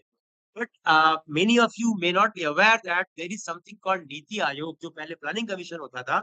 Niti Aayog in last 5 to 7 years also funds to the colleges, also funds to students and universities. They do have a Atal Innovation Mission. Atal Innovation Mission के अंदर Atal Tinkering Labs है, which are given to the, I think, schools. There are 3,000 to 5,000 Atal Tinkering Labs in the country, where students can do the practice. But I'm sure that there will be components of Atal Innovation Mission where every university and college of the Odisha can think and apply and take benefit. This is primarily for innovation hands-on training. It's not for research or scholarship, but it is an institutional grant to make a lab, a good lab for students to innovate. Then come to there is a common fellowship portal. I think this is a tribal fellowship portal. Just to let you know that for tribal ministry has done a different portal for tribal students. I will go to the next one, which we have developed in the DBT on behalf of the Science Ministry. It's called the Common Fellowship Portal for PhD and postdoctoral students. Till now, we are focusing mostly on postdoctoral schemes. So this is the fellowship portal which we have developed. In this portal, you can advise students that every scholarship or fellowship of the DST, DBT, CSIR, these three department, Ministry of Art Sciences, and also UGC is being listed. And till now, all fellowship can be informed by this portal. Number one. Number two, for 4 or 5 schemes. The students can apply, they can create their this portal, and they can apply to various schemes. Till now, it is not fully functional that all schemes you can apply here, but there are 5 schemes which are now being onboarded where you can apply from this portal. So in very short, the aim is to make single portal. अभी क्या है, हर student अलग अलग ministry की website पर अलग अलग portal में जाके अप्लाई करता था, उससे उसका समय बहुत खराब होता है. Whole idea is that this portal will receive all your information, and with this single portal you can apply to all the scholarships, fellowships at the postdoctoral level जो हम पहले शुरू किए हैं, and PhD level in the science ministries. In future we aim to invite UGC and ICT in future. अभी हमारा उद्देश्य है केवल DST DBT की स्कीम्स को, CSIR की स्कीम्स को एक पोर्टल पे लाके. This is a very important development which is in progress. Now come to the schemes which are the DST. DST में मैंने बताया ह्यूमन रिसोर्स के लिए I can divide. Inspire is the important scheme which where BSc, MSc or bachelor, masters, PhD, postdoctoral scholarship, fellowships are given. There is another very important scholarship which I will like to emphasize you, all the teachers and audience, which is women specific. And I'm very proud to say that DST and also DBT, we have got schemes only for women, because the girls and women in our society, very often they have to break their career, or they are away from the studies or their universities because of the family, because of the transfer of the families or husband, because of the family duties. So the department has prepared a number of schemes to bring them back into the mainstream science. I giving various schemes which are listed. Vice PhD देखा आपने, PhD के लिए है, post doctoral fellowship है, scope है, विदुषी है. So these schemes are only for women. So the competition is among only women fellows, and there is extra support that if women who have break in career, they want to come back after 5 or 10 years of gap, at the age of 35, 40 years, these schemes welcome you. These schemes are designed for those women. So please popularize this scheme. What I see, and I'm not very happy that I was head of this scheme, that most of the applications, I will say 90 to 80 to 90%, they come from cities, like Bangalore, Hyderabad, Chandigarh, Delhi, or maybe a few from Bhubaneswar, or Calcutta, and big cities. But we do not get from the district level. We do not get from the state universities, many of them. Reason जो भी वो मुझे नहीं पता है. A, lack of knowledge, and B, maybe lack of confidence, and C, the lack of mentorship that who will guide you. So my request to this particular medium through this conference in workshop is that we look forward, we support the women who are coming from the tribal areas, from the remote areas. We do understand that you have challenges. Please encourage those women scientists to apply. So this is my point. I'll not go. I have covered the Inspire one, the Vice PhD, postdoctoral. Interesting part for the Inspire and the Women Fellowship is that for different ages, you can see, ये slide देखिए, target age 27 to 45, 27 to 60 year, 60 year, 62 year के बाद की है. हमने हर age group के लिए अलग अलग स्कीम बना रखी है. We want to be very inclusive society. Now I'm coming to DBT. This is my single slide. DBT is a relatively smaller department. So all my scholarship fellowships are being covered at UG PG level. देख लीजिए, skill development के लिए हमारी schemes है. Biotech BITT programme है जो हम industries में बायोटेक्नोलॉजी के बच्चों को इंटर्नशिप के लिए भेजते हैं. We pay the money stipend to work in industry for 6 to months. This is good program. Sorry, for postgraduate program, DBT provides fellowship support and infra support to more than 78 MSc biotechnology, MTech biotechnology, biomedical engineering, those programs in the whole of India. PhD may we have got the GRF fellowship, and we also have a PhD fellowships. We have a postdoctoral fellowship, DBT RA scheme, 100 per year, 500 per year. And we have a fellowship scheme, Ramalinga Swami, where the biotechnology postdoctoral fellows who are working abroad, they come back to India and then take a fellowship. So compared to the DST, our domain is very specific. We do only life sciences, biotechnology, bioengineering, biochemistry, biophysics, anything with bio. You can add bioengineering, biophysics, biochemistry. You add bio, then biotechnology department will welcome you. We do not support pure maths or pure non-biological. raw material. DBT also have some international programs which are very, very prestigious but very, very difficult. The DBT Welcome Trust Partnership, DBT Welcome Partnership, which are given numbers are less than 10. They give a very handsome amount of, I think, and if you are younger, about 1 to 2 crores, up to 5 crores, 10 crores grants to do full-time, high-quality research in biomedical sciences.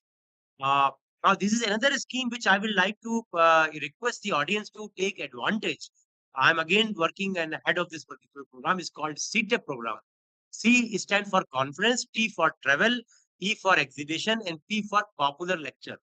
So the summary is that to popularize the biotechnology activities in India, the DBT supports the students. I repeat that if you are a PhD student, and if you have got a presentation in good scientific conference abroad, and you are a biotechnology related area, it is 90% guaranteed that the first preference is given to PhD students to go abroad to present their paper. Second preference is given to the early career researchers, which includes assistant professors, lecturers, postdoctoral fellows. Third preference is given to the faculty members. And then it comes to professors. As you are senior, we expect that you will get money from the university, other sources. We give some money. For students, postdoctoral fellows, we are more liberal in support. We provide airfare. If you want to go for the, let's say from Bhubaneswar to Kuala Lumpur or Singapore or Houston or Germany, we pay you all airfare to cover up. So this is a good scheme. Please utilize it. Then if you have a exhibition, if you are having a conference, for example, especially in bioengineering, biotechnology related areas, recently we supported the All India Conference of the Microbiological Association of India. For example, we support the not only microbiology, anything which is agriculture, environment, biotechnology related, we support them. We provide up to 5 to 6 lakhs rupees for the conference. So please organize a conference, look at the CTEP website, please take our support. Last one, this is the popular lecture, which could be good for colleges of Odisha and universities which are remotely. For example, if somebody is having a college, even like even for example in Berhampur or in remote parts, if you organize a popular lecture by a national person, somebody who's at let's say IIT Bhubaneswar wants to give a 2 lectures in a district level in a college, we provide the travel, we provide some honorarium to have those popular lectures for students and the community at large. Please remember these popular lectures do not mean a research lecture. Popular lecture is generally done by an eminent person who is a person of repute, very well established person to establish to give the interest in science, broad interest in the science for the student community or public. So it's not a research lecture. यानी जैसे आपने high school के बच्चों को या class 12 के school के बच्चों को बुलाया, आपने बीएससी फर्स्ट ईयर के बच्चों को बुलाया, and lecture could be about the pandemics. What should be done the pandemics? What is a cancer, for example? Basics of the neurological diseases. Very broad lectures which give a kind of a scientific bent of mind. उनको basic जानकारी देते हैं by eminent person. So please apply for funds for these one. This is CSIR. I think lack of time I'll not cover. You can look at the website. Just like DST, CSIR has number of schemes which you have to find out whether it is GRF, SRF, Nehru Fellowships, and also their scholarships for the projects also. So I will not cover PDF also. Then DST has got the Ramanujam Fellowship. We have got the National Postdoctoral Fellowship. SERB has a power grant. So you have to look their websites. Ministry of Renewable Energy. And if you are working in solar, wind energy, please use, they do support research support. And then there is a Ministry of Health and Family Welfare, ICMR. If you are working for the health related area, malaria, diphtheria, kalazar, polio, so not only DST, DBT, but also take the help of the health ministry, ICMR. Similarly, ICR, agriculture. If you are working for the plant sciences, varieties for the wheat, rice, or potato, not only us, but please look at the others. So these are the countries which probably international fellowships are available, like UK, Australia, Canada, Germany, US, Japan. So we have got the various schemes where the DST primarily has 40 plus countries where calls are advertised for the established scientists in India. You must have a regular position in India. Then you can work with any scientist abroad through these schemes. I think we have covered fellowships की कोई जरूरत नहीं है, आपको बता दिया. Societal schemes, DBT DST both have got the schemes called the societal schemes. इसका मतलब है लैब टू लैंड. ऑलरेडी कोई साइंस की उपलब्धि हो चुकी है, you have developed some scientific knowledge which is in the lab and you want to practice into the, let's say, society by village. उसको फील्ड ट्रायल कर रहे हैं, और you have developed a new variety of, let's say, a particular seed, a particular, let's say, rice, and you want to do in 10 villages in the first time, then these schemes can be used here. You have developed a machine which can purify water. अपने lab में काम कर रखा है, but उसको field trial करना चाहते हैं. You want to use it in 10 villages of Odisha. How the reaction is, how the society faces those kind of studies, they can be funded by the DST DBT, both through these schemes. And then DBT also have a star college program, which again I'm very proud that there are not many schemes of DST DBT which I am not very happy for the college level people, college teachers, college students के लिए relatively कम schemes है. DST में भी, SCRB में भी, DBT में भी. DBT की एक स्कीम स्टार कॉलेज स्कीम, इसमें जो कॉलेजेस हैं for under graduate colleges who have faculty, good lab, we provide them 1 crore to 1.5 crores for support for the infra development. So I think Star College program, you can look, you can Google, you can find out. I'll not go in detail, but the whole idea is that to build up the colleges which are good, to make them research intensive. उनको हम कुछ facilities देते हैं, कुछ उनको हम और support provide करते हैं in terms of, so that the teachers can do research and student can also be research experience. उनको undergraduate research experience किया जाता है. The good news is that, again, I'm very happy that in this program, we have divided the rural category, urban category. That means जो Delhi university colleges हैं, let's say Miranda House or St. Stephen, will not compete with a college in Berhampur or somewhere in Kalahati. So we divide them into two different groups. जो rural category colleges हैं, उनको अलग रखा जाता है. जो शहर के हैं, उनको अलग रखा जाता है, because we know that they are different, they cannot be competed. So that's another good news where the state of Odisha से colleges can always apply. CSR fund, ये एक मैंने स्लाइड अलग से बनाई है. You always think that for any money in a university or college, you have to come to the government. No. Now, I think I am very happy that if you have the resources, financial resources from industries by using their CSR fund. I know in Odisha, there are a lot of mining companies, there are a lot of the steel companies. They should be able to, and the good universities should be able to tap some fund.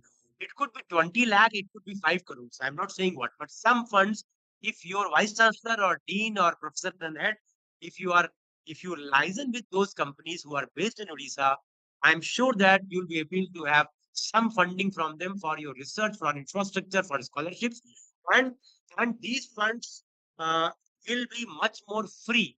उसमें आपको उतनी UCSC का form भरना, presentation देना, जो हमारा complicated, relatively complicated process है भारत सरकार का, उससे आपको थोड़ी निजात मिल जाएगी. There will be easier, more free money if I can say. So please utilize that source also. So I think this is all. I think I will give thanks. I will not cover because I saw that two professors, one from NICER, one from other, they have already given you for the writing good proposal. I will not take this part. ये मैंने अपने बात जो आपको सोचा था. Hope with the lack of time, I'll go to my last slide, which I have made for proposal. So thank you. India Biosciences is another website which DBT funds. India Biosciences, ये Bangalore based हमारी एक project है, जिसकी website पर आपको सारी सूचनाएं मिल जाएंगी. You will get all information about the biotechnology. कितनी पोजीशन निकली है, कितनी स्कॉलरशिप निकली है, किसकी कॉल आई है. It is a one site which is useful. So please look at the India Biosciences website. That will explain you. And I have asked India Biosciences to do a outreach activity in the state of Odisha also. They have done one in Bihar, one in Chhattisgarh. So I'm trying to bring the scientific enterprises to the states where we do get less proposals. So I think this is good enough. I'm open for question and answer. Thank you very much. And I'll stop sharing. Let me try so that I can visible to you. How do I stop sharing? Thank you, sir, for inspiring us with your vast knowledge and inspiring us with your informative talk.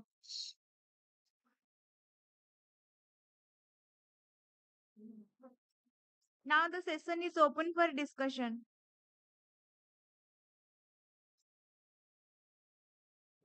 So I'm open for any questions from the audience.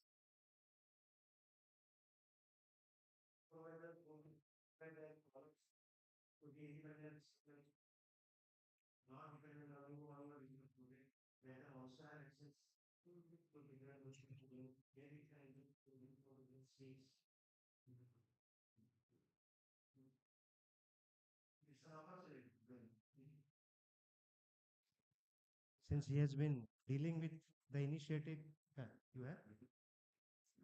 Am I audible? If organizers are there, Yes, sir. if Good morning to I all. can't hear. So, very good morning to all. So, sir, I have one question. So, National Postdoctoral Fellowship by Sir has closed from August 18, 2023. So, what are the alternative like postdoctoral we can approach, sir, from DBT or DST? Sorry, can you repeat the question? I could not hear properly. Mic के पास आके जरा आप बोलिए तो I can. Sir, What is the one of the question? participant wish to explore different postdoctoral opportunities because NPDA program has been closed, no? Past 23. So what all other avenues they have, or when is the portal likely to be open?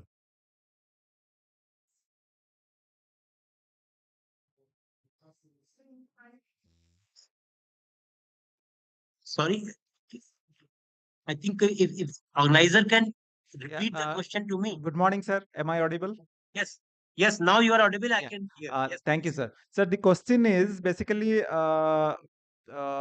trying to explore what are the opportunities for postdoc because the NPDF, National Postdoctoral Fellowship from SERB has not been processed since last 1 year. So she is Yes. raising a query that what are the other opportunities available in postdoc fellowship, sir? Okay, Maybe you okay, can good. answer that, sir. Thank you. I think, Dr. Panikar, this is. I'm aware of this challenge. If I can, and I can share the pain of the students, postdoctoral community that NPDF is not functional from last 1 year, and unfortunately, not many other schemes are available which can replace. I will suggest two, three. One, if you are from biotechnology or bio-related areas, please apply to DBT RA fellowship. DBT RA, which is advertised now. The last date is in January, and please apply. Number one. Number two, if you are from life sciences, bio background, there is a scheme of the DBT called BioCare, which I haven't covered, which is equivalent of the women only postdoctoral fellowship. BioCare, उसकी भी last date हमने बढ़ा रखी है 31 दिसंबर है. So she can apply for BioCare being a woman scientist. Number two. Number three, she should explore the PDF of the CSIR. CSIR के अंतर्गत एक रिसर्च एसोसिएट की एड निकलता है, उसको देख लीजिए. That is functional, that is working. And last point, in UGC used to have a Kothari postdoctoral fellowship, which is run by University of Pune. वो उसका पूरा पोर्टल वगैरह पूना यूनिवर्सिटी मैनेज करती है. ये चार स्कीमें मुझे पता है जिसमें कि इज एलिजिबल. एंड पांचवी हो सकती है जो डीएसटी का विमेन साइंटिस्ट स्कीम है, किरण किरण स्कीम जिसको बोलते हैं women scientist post doctoral fellowship. She can apply for that also. So I hope that answers the questions. Is it audible, sir? Is it Yes. audible, sir? Any other question? Sir, what about the engineering background? Sir, am I audible? Yes, yes, Yeah. I could hear the engineering Another background. query coming is what about people from engineering background? I think I myself is from engineering background, so I can share slightly more my own personal experience. For engineering background, I think there are many other opportunities which are not listed here, which are not DST DBT driven. For engineering, I will expect that if you are a gate qualified person, if your gate score is valid, by all means, so sorry, GATE is for PhD. I mean, if you have done your PhD, there are number of the projects which are being managed by IIT, ISRO, what I call PDF under a R&D scheme, under a research development project. That could be better option of having a fellowship PDF rather than this kind of RA and these kind of. Although for women scientists or for NPDF or for DBTRA, we welcome engineering background also. We do not say that engineering can't apply. Okay. So engineering people can also apply on the all the five schemes which I mentioned. However, I think as an engineer person, I will prefer to work in a big mega project by IIT Kharagpur, IIT Kanpur, IIT Delhi, or NIT Durgapur, somewhere in a big, because they look for engineering PDF and their numbers may not be great. So that should be your first choice. Thank you, sir. Yeah, one more question, please. UG level for private sector universities. UG level. Okay, Okay. I've heard. I've heard. Okay. So I think first of all, DST, DBT do not differentiate between private university and government university. As long as the university is recognized by the state government or by the UGC, we do not differentiate. That means any scholarships, fellowship which are available to any student, the moment we say bachelor, master, PhD, so whether you are from private university, Sarkari university, state university, or deemed university, or minority university, it doesn't matter, you are eligible. That is the number one. Number two, if I have heard correctly, you're asking about the UG level, undergraduate level scholarship. Then my answer will be not many scholarships are available at undergraduate level, other than given by the tribal ministry or those like Inspire undergraduate के लिए merit scholarship that is primarily done by Ministry of Education. You know, like when I passed my class 10th and 12th, I used to get national merit scholarship to my undergraduate, which was done with the Ministry of Education. If you are 80% or 75% above, so आपको उस तरह की scholarships मिलेंगी छोटी जो undergraduate में है. DST DBT के द्वारा undergraduate level पे बहुत कम scholarship है. I know only one which is Inspire. Inspire scheme जो DST की है वो undergraduate में scholarship देती है. But उसका criteria is like you have to achieve certain top 1 percentile of Orissa board और CBSE board. यानी अगर उड़ीसा बोर्ड से आपने टॉप 1 परसेंटाइल में स्कोर किया है and you are studying sciences, that to natural sciences, then yearly 6,000 rupees का fellowship मिलता है. Is that correct? I think, am I able to answer your question? Yes, sir. Yes. Yes. Okay. Thank you.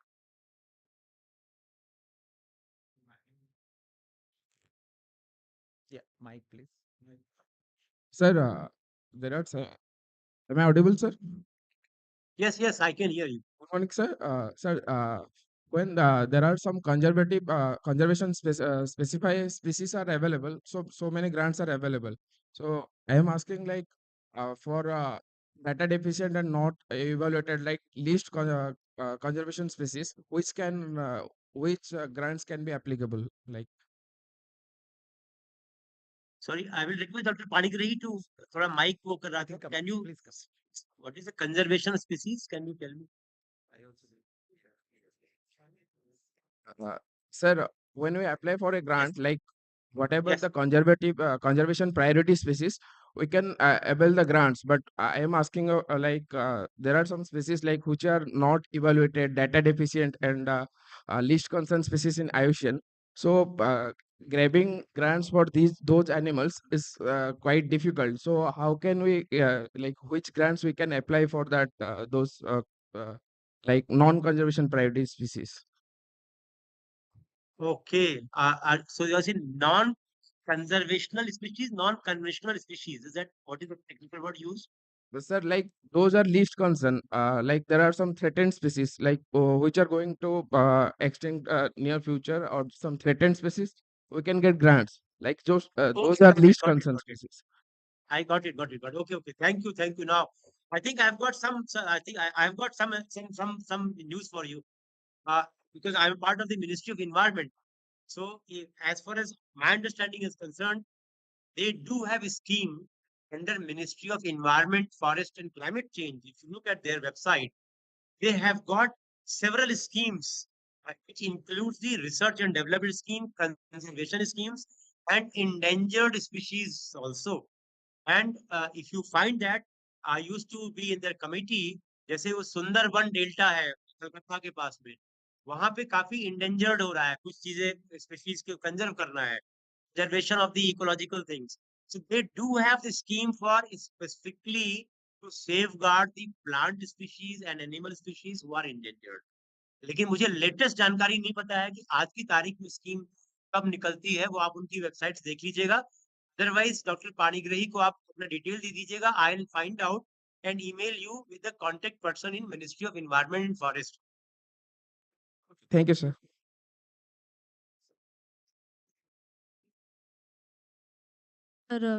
Here one fellowship, that is Inspire Faculty Fellowship. Sir, is there any yes, Inspire Faculty Fellowship under Inspire? Sir, is there any eligibility or criteria for the faculties who can apply and how it can be applied? So first of all, the Inspire Faculty Fellowship scheme is not for the faculties of the university. Okay, sir. You got a point? Inspire Faculty Scheme, नाम में faculty word है. It is not for faculty. It is a post-doctoral experience. That means if a person has got a good PhD and after PhD good publications, so if person can apply and based on the different disciplines, chemical sciences, physical sciences, biological sciences, I think in my time used to be 130, 140 fellows all over India selected. They will work in universities and labs as Inspire faculty, but they are not a assistant professor of the university. Okay? Is clarifies? Is that clarifies to you?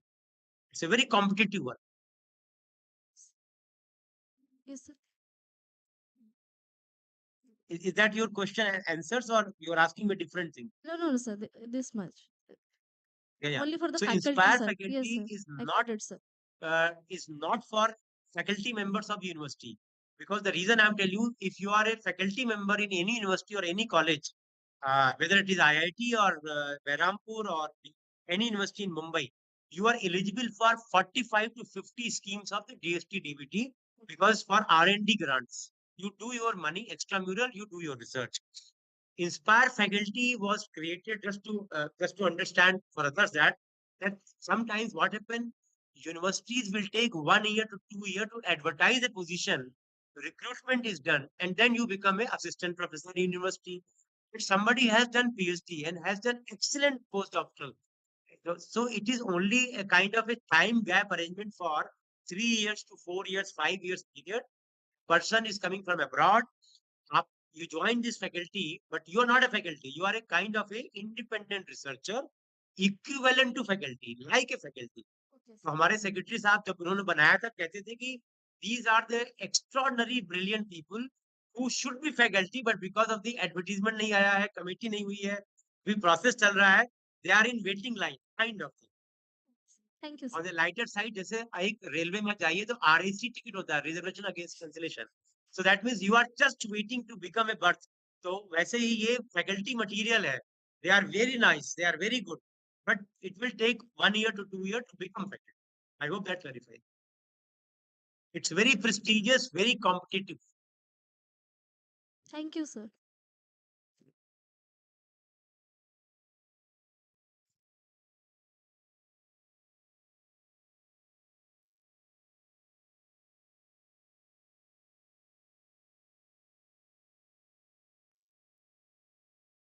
Thank you, sir.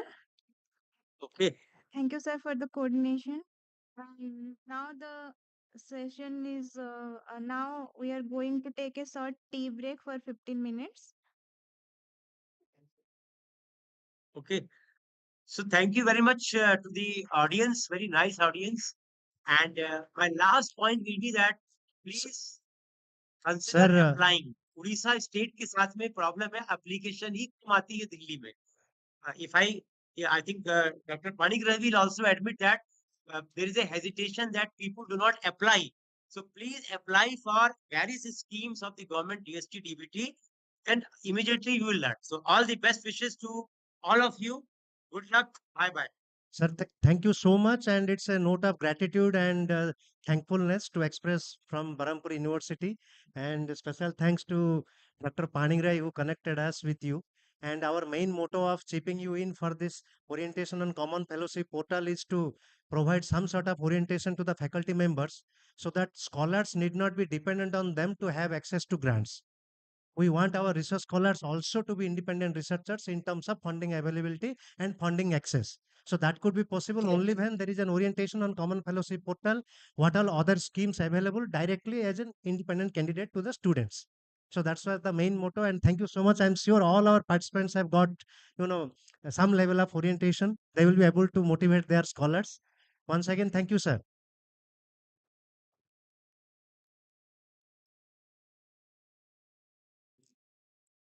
Now we'll take a short tea break for 10 minutes. We'll back in 11:50.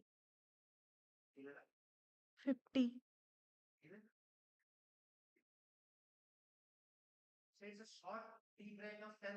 There is a short tea break of 10 minutes.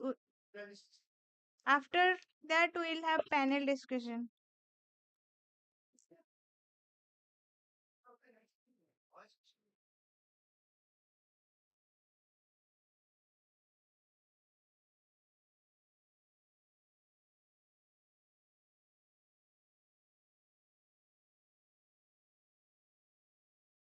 Please do not take more than 10 minutes. Thank you.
participants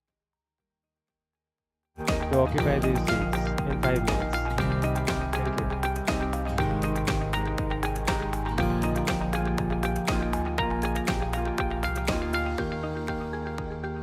you. All are requested to throw their cups after having tea in the dustbin.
I request all the participants to come inside the hall and occupy their seats, please. The discussion will start in just 2 minutes, 2-3 minutes.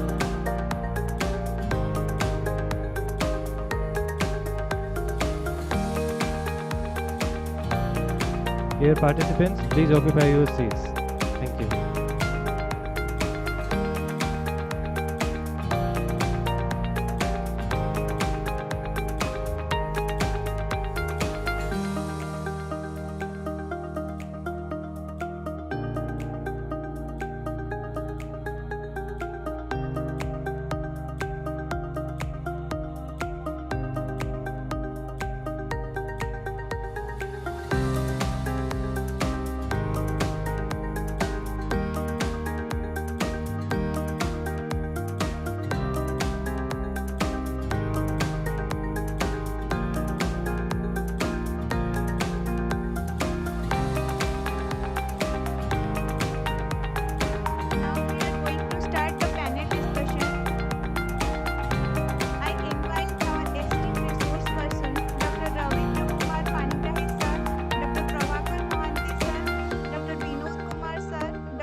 I invite Professor B. Anjan Kumar Prusti. Please coordinate the panel discussion.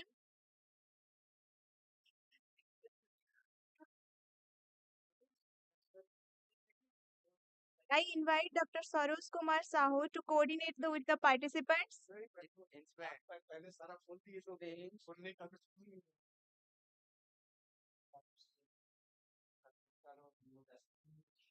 I invite Professor S.K. Tripathi sir. Please come up to the dais.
So, just good noon. Welcome back to the second technical session of this workshop, which is essentially a panel discussion. And to provide insights and remarks and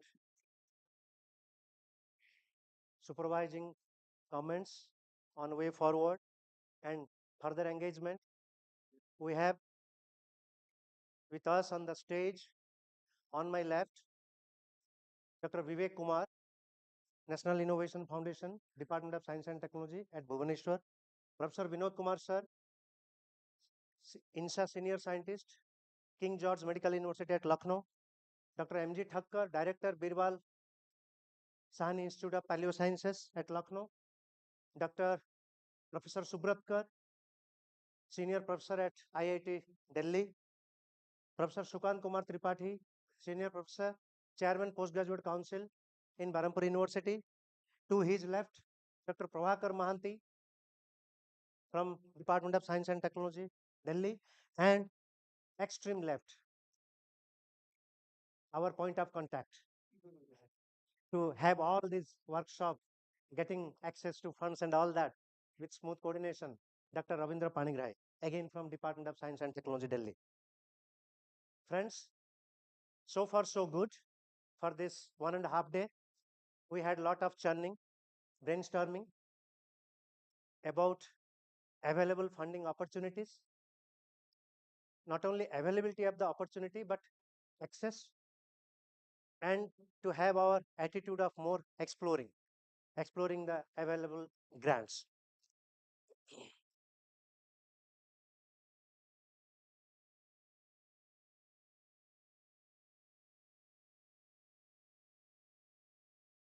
So before we have couple of points that we wish all of our panelists to provide insights upon and guide all of us so that we will be able to work as a team in a network.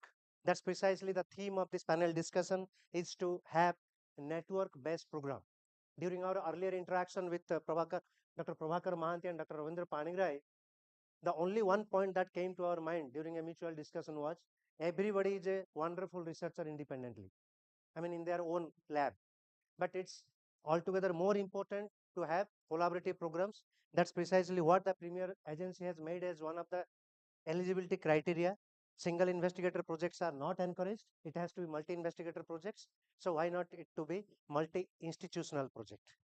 That's what precisely we would deliberate upon this topic in the panel discussion.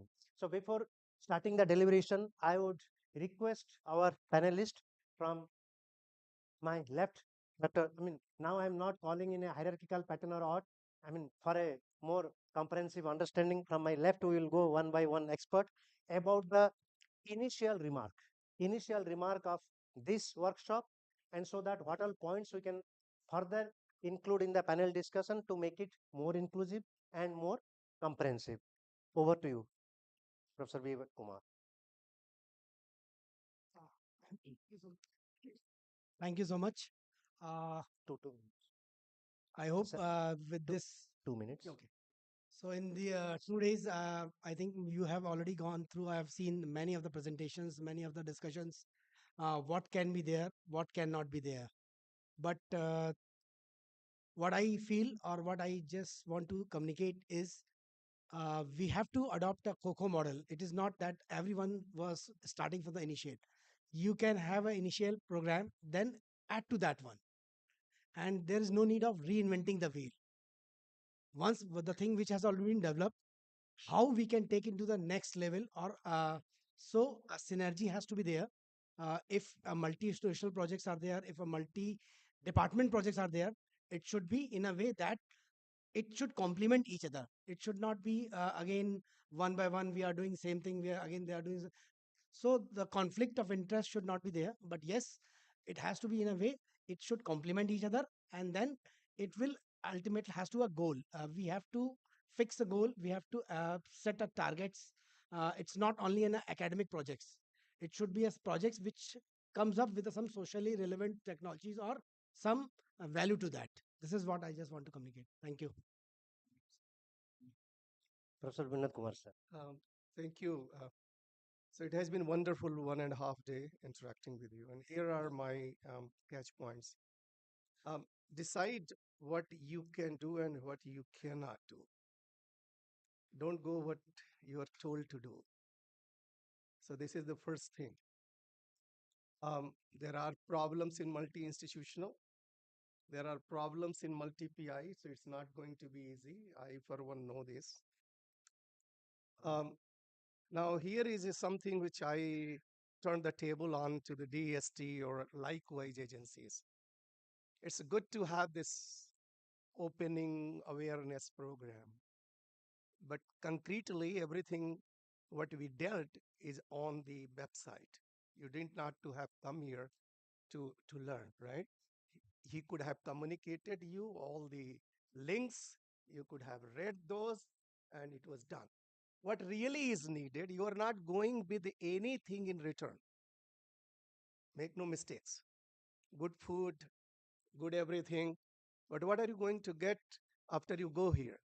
And therefore, my suggestion would be, I don't know who funds it, but devise a program where hand holding we could help younger people how to really get to a question. You can have an idea, but how can you have a question? How can you have a workable question? How can you have a workable project?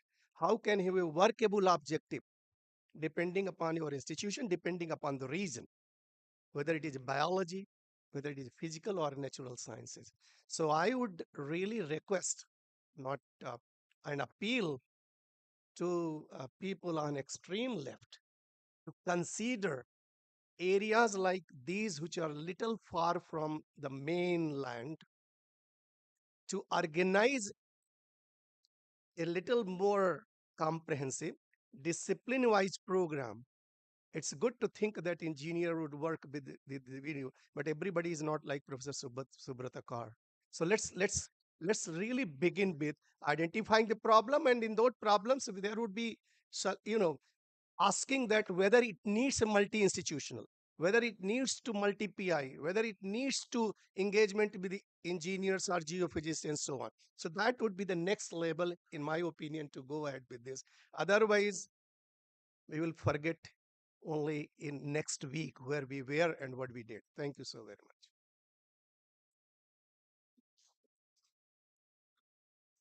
Professor Thakkar. Namaskar.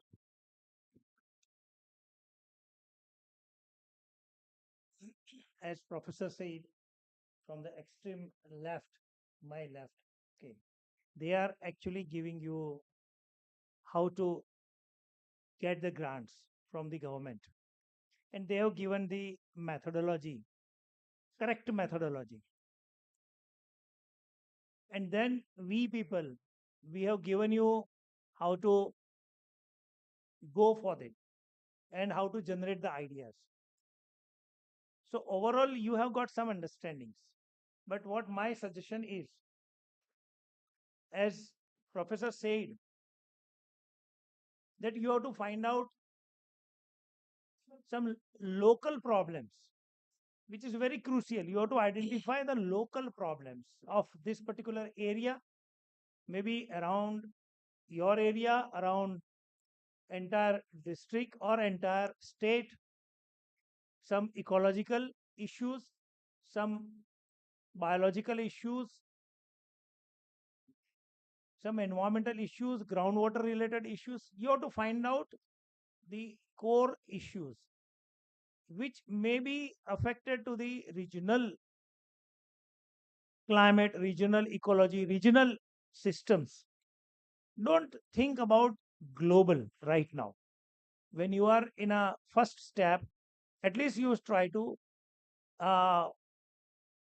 find out and you try to unfold the local issues. So that is the first and foremost thing. So identification of the problem needs, as Professor Kerr also said, you need time to understand the area and the domains. Not, I'm not very much 100% agree with the 4.5 years. At least you spend 6 months to 1 year to understand the ideas, understand the problems, and then you go ahead with all official matters. That is how you get the grants and working environment. So overall, I think with your just I have gone to the field and I found one or two problems, but it is a purely geological problems. Just half an hour back, I roamed the area somewhere around 5 kilometers, and I found some area which is very important as far as the geology is concerned. I don't know whether somebody has worked on these granodiorites, which we call the granites, but it is purely granodiorite rocks over here of the Eastern Ghat systems. Okay, so if you have the mind open, unbiased mind, see, हम बन जाते हैं scientist तो बायस हो जाते हैं कि मेरा डोमेन यही है, इस जगह में काम करूंगा, जाके वही देखना चाहता हूँ. बायस सिस्टम है. एक छोटे बच्चे को लेकर जाइए तो अनबायस सिस्टम आपको मालूम पड़ेगी. मेरा मेरा सन बहुत छोटा था, 3 साल का, तब बोले कि पापा ये पेड़ पौधे जब पत्ते अलग अलग होते, क्यों अलग अलग पत्ते होते? और वो प्रकाश संश्लेषण करते हैं और हमको सब कुछ देते हैं, खाना पीना. तो हम हाथ पे ऊपर हाथ on our palm, why can't we develop something which is related to chlorophyll? वो 3-4 साल का लड़का, मैंने सब बताया. तो हम हाथ बाहर करते हैं और क्लोरोफिल अपना प्रकाश संश्लेषण करके हमको एनर्जी देता रहेगा, हमको कोई खाने की जरूरत नहीं पड़ेगी. See, this is the idea he generated. He is unbiased.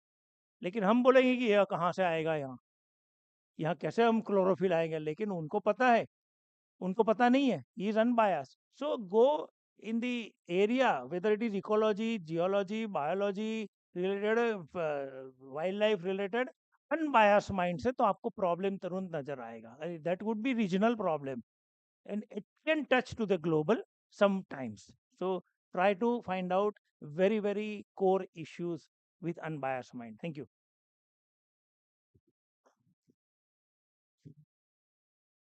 Professor साहब, दोनों प्रोफेसर साहब हैं, तो professor Kumar is getting very bad at stealing what I'm going to say. So I will start from Dr. Vivek Kumar. If you have noticed one of his slides, it says your problems are from self, family, and friends. That was one point in his slides. I will take that draw a circle around yourself. 1 foot, what are the problems? 3 feet, what are the problems? 3 kilometers, what are the problems? 300 kilometers, what are the problems?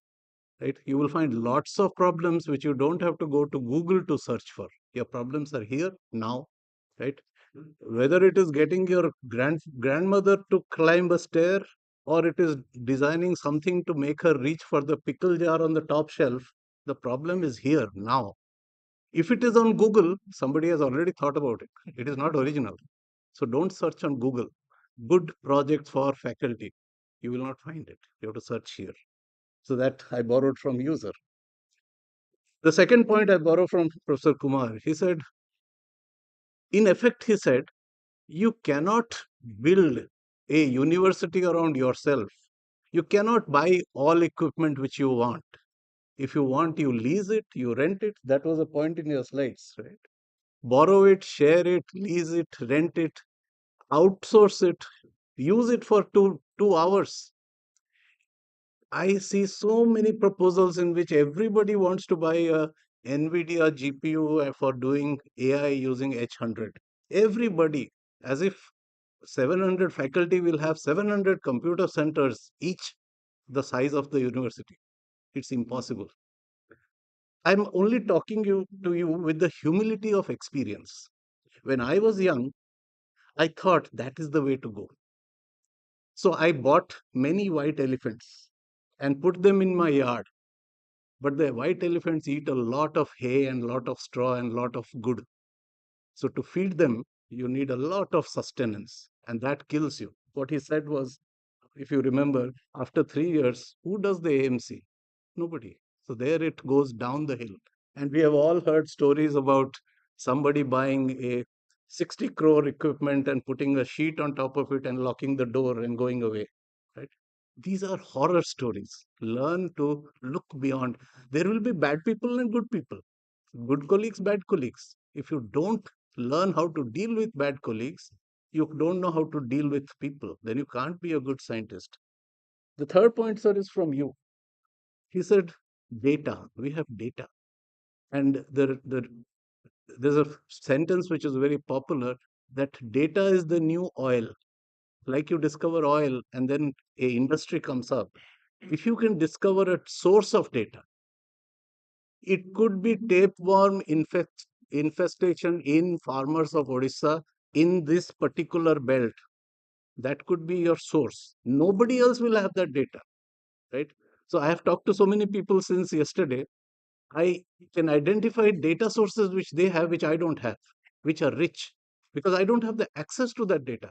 And any professor in a foreign university will kill me to get that data. So that is the power of what he said, that don't underestimate the effect. Saying, I am in Berhampur in a university and I am always angry because of administrative load and I don't get time to read a textbook. Where will I find time to do all this great advice these people are giving me? We are not pundits. We are just humble because we have been humbled by our experiences. That is all. Each one has a different experience, right? And we are humble because of that. My my point, the fourth point is, most of the infrastructure you will need for your lab is between these two points, this point and this point. It is from here to here. The other infrastructure which you will acquire is support infrastructure. I'm not saying you don't need anything outside what is in between your ears, but most of what comes is from between your ears. So first, where is that idea? And ideas, unfortunately, for all the sentences you hear about think out of the box, develop your passion, ideas don't come by straining at them. Ideas come when you correlate something you saw with something you need to do somewhere else. Somebody saw that a surahi keeps water cool. Somebody made a clay surahi, put a glass door in front, he put a water filter on top, and the water evaporated and it cooled the fridge. So it was not a novel idea, but it had a novel application. So your ideas will come from here. So I think that is what my takeaway is.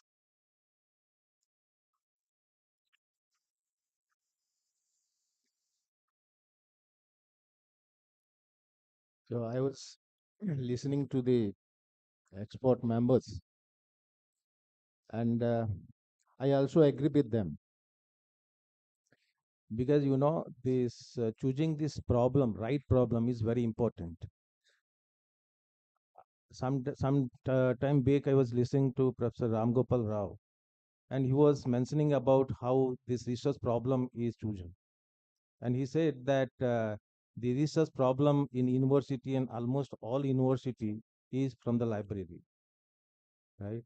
And after this research is over, this again problem is sent to this library. So research problem is obtained from the library and again it went back to this library. So this is not the way by which you can choose a research problem. As all the members have pointed out, that you have to look this local problem. And this is exactly what you have to do, because this local problem cannot be solved by this expert scientist who will look after this global problem or the national problem. So this local problem can be solved only by these institutes like these universities. So you have to go to these nearby areas and you have to search what are these local problems. And then you choose this research problem based on this local problem. This is what these experts rightly mention. I will mention few things. Uh, the first one is, you see, as these panels were suggesting about this, inter-institutional projects. And DST recently, if you have, I don't know whether you know this or not, they have started a program called as PAIR program, PAIR, PAIR program, where there will be a hub institute and there will be spoke institute. And this is something a hand-holding, work, where this hub institute will, monitor and will help this, the institutes like Berhampur University and all.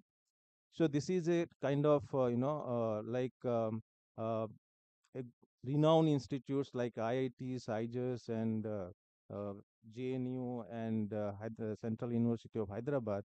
So they will actually monitor these institutes like state universities and other university who are in fact in some benchmark like below 200, ranking in NIRF.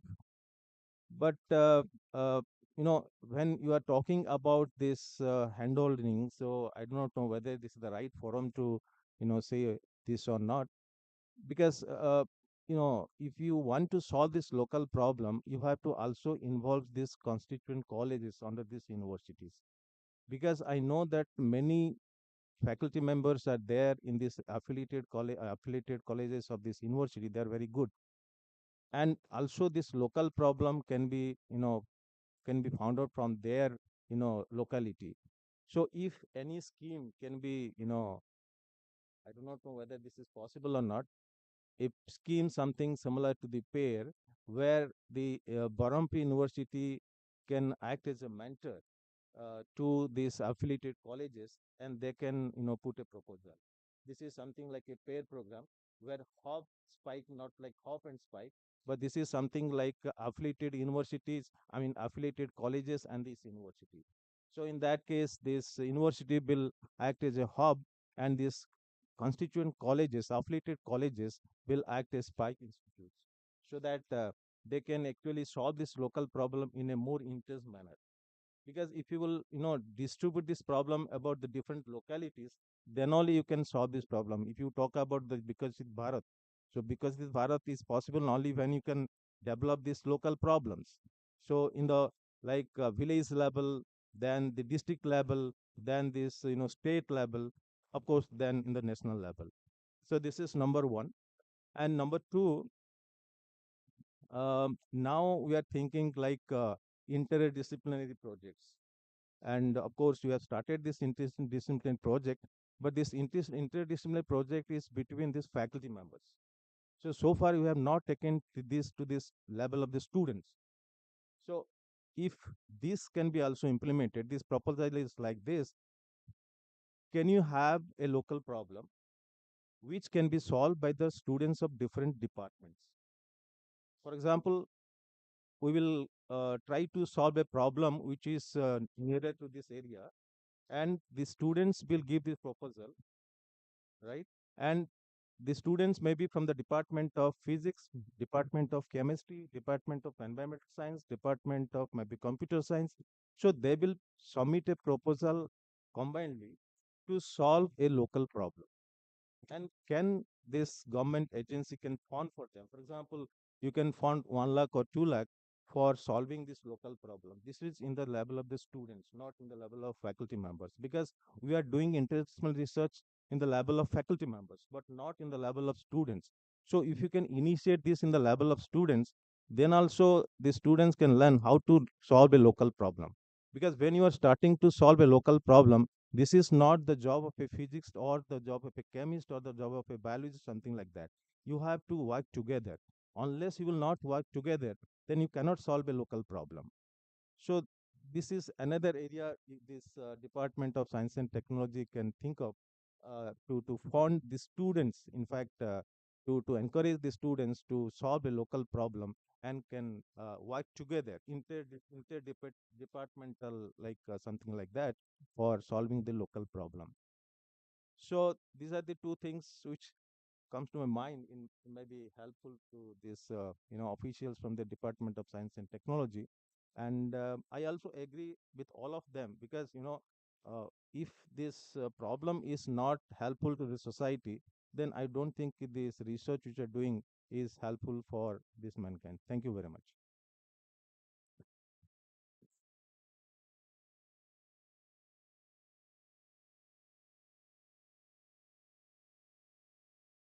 So, hello. Just I'll add to Professor Tripathi has mentioned major concern about to connect all constituents colleges under Berhampur University. Similarly, it's applicable to all uh, government universities, state government universities. For that, we have specific programs under PERS, 10 crores, 20 crores, 30 crores. It's a big amount. And there you can have the flexibility, and Vice Chancellor can take the decision. 50 lakhs purpose fund will be there, so that 2 lakhs, 3 lakhs seed grant, whoever the colleges wants, they can utilize. The central facility we can create here, anybody, because that's again a vertical base. which vertical you want to explore, and where your expertise available. All universities, they have different verticals, and to apply for PERS also require the vertical expertise, and who are the faculties of that structure. Their biodata more important for the PERS application. And similarly for the women universities, women centric. So there is Curie program, dedicatedly Curie. Although anybody who has acquired Curie previously, they also can apply for the PERS for the second cycle. There is no debar for that. It's an extra advantage for the women centric universities and colleges. So these are the two programs which is already available. And I will again urge to our SNT Council of the state, we have to revamp, because through that channel also, the constituency colleges, they can again get the hand holding and some seed grant, so that 10 to 20 crores we can channelize, because in compared to other states like Gujarat, or MP or southern states, all their SNT council is so vibrant. They used to conduct this kind of seminar and symposia in every quarter, and each and every district wise they used to sensitize. And now it's the beauty of this program is there. The 2 days your live session and YouTube recordings is there. To whomever you want, you can request them kindly spare some time to have the fair idea about different programs and scheme, and directly you can connect to the resource person, or we can write to both of us. Will definitely come back to you with a proper idea, or with the proper uh, suggestion how to move forward. Any kind of, suppose any grant which has not closed properly, because unless until you close that, will unable to meet the requirement, and the next grant also difficult to flow. And nowadays all everything is online. So request is, if you have previously any hurdles, maybe there is lots of new universities has came up with different stature, so please come forward. We want to close the old your connections, whatever project grants, all those things from all angle, and will support you. For last 2-3 years we are struggling for that, and ACRB also now struggling for that, because they have in the transition phase. So all those ongoing things will be closed. Unless until you close that, the new one, again there will be hurdle in the ANR. Lots of opportunities are there. Target is 10,000 crores per year, and in that way we will expand to 50,000 crores. So it's all require your interest, and how you can channelize that through your institute and through your universities, one part. And try to please, my request will be there, try to connect your research from lab, not to library, rather lab to society and lab to industry. If these two factors are available, then you proceed. Otherwise, don't create garbages in any portal. Because now one nation, one subscription, everyone will get to know, and your real research area, and don't create any electronic garbage. That's my humble request. Thank you.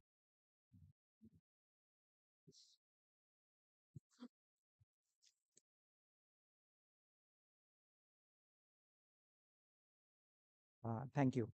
And thank you, the coordinators also, to giving this opportunity to interact again through this panel discussion. When you come in the last, very less points are left out to share or discuss. But one area where I would like to emphasize again is, please do not forget that the fund we are talking today is all public fund. It is our fund only. Okay. And we have all rights to have access to this fund. That means seeking grants through proposals. And please note it down also. This fund is again managed by the public only. Ministry is just there to facilitate.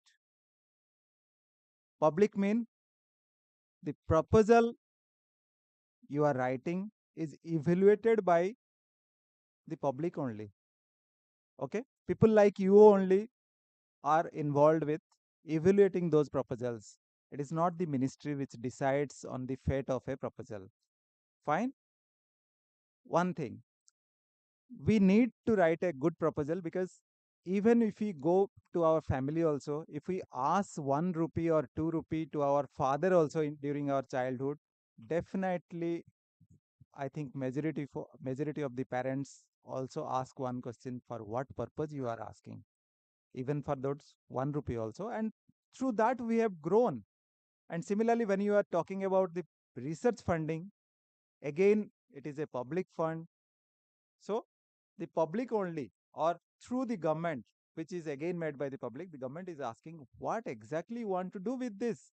Until unless you appropriately justify in the proposal that I want to do this XYZ, okay, and that is endorsed by again our other colleagues or our peers, it's not going to be approved. We raise many questions, many rumors in silos, I'll say. We are not getting directly connected with the ministry or the funding agency or the people who are involved with this managing of these funds. And we think that no, I have written a very good proposal, but or 3 times, 4 times I have written very good proposals, but it didn't get recommended. Not recommended also, we say it is rejected. But from funding agency side, we always say the proposals are not rejected. They could not be favorably recommended, the term used by us. Okay, that means your proposal was not bad, but probably there was a better proposal which got the fund, and this proposal could not get a chance to be funded. Fine. So some of the points already been highlighted, that we have ample amount of problems in our surrounding. Let us identify a problem. Okay, and to solve that problem, let us connect to our people who are in my network, at least. Or if not network, identify. Now the one nation one subscription is going to have access to all the leading journals to us. So let us explore who are the people working in these areas, and can I connect with them also. That is again coming out of our silos. Explore new people or new potentials for opportunities of collaborations to solve a problem which is local. Okay, as Professor Subratkar also mentioned, that there are sharks sitting around or sitting away who want data. They have the expertise of data analysis or data, I mean,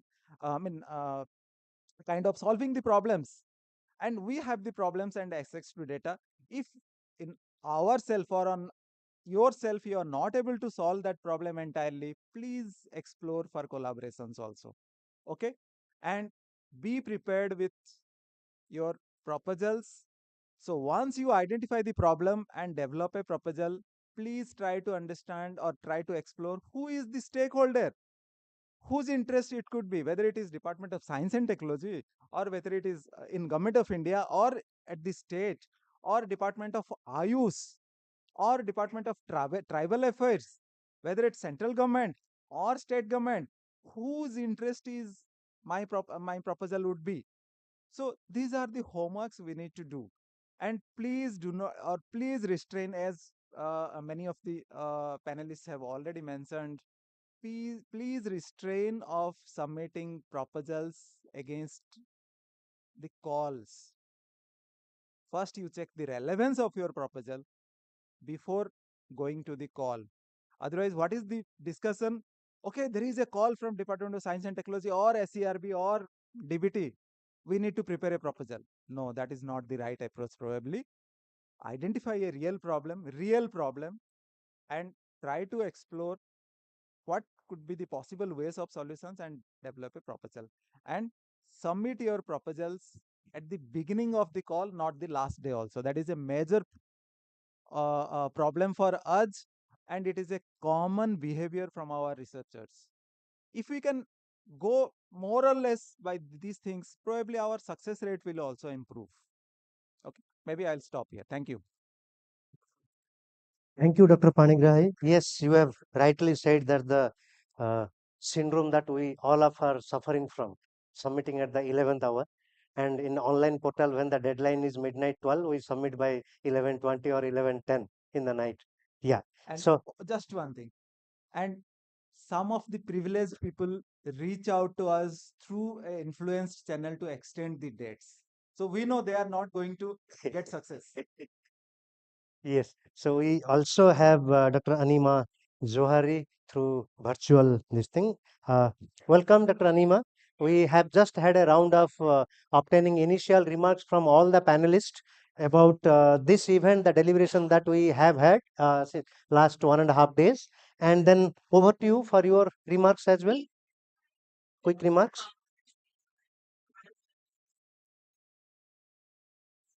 You are not audible.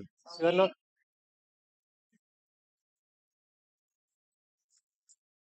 Fine. Hello. Am I audible now? Yes. Yes, you are audible. What I'm saying is, I don't have any particular remark. I think whatever I was planning to cover, it has been covered already. So I will be happy to answer any specific query. Okay. So, if I mean, I don't know about your schedule and availability, so we will maybe swipe the items that we have just to facilitate your remarks. Maybe Dr. Saroj, you can do the floor coordination part about seeking questions and suggestions from the participants. So on behalf of all participant, definitely you have been facing the challenges like how the state institution or university, how do they lead a program, networking program, where premium institution can be the part of. So what are the challenges you have been facing? If you have any remark, so that our panelists can help you out. So how do you face some kind of challenges? Okay.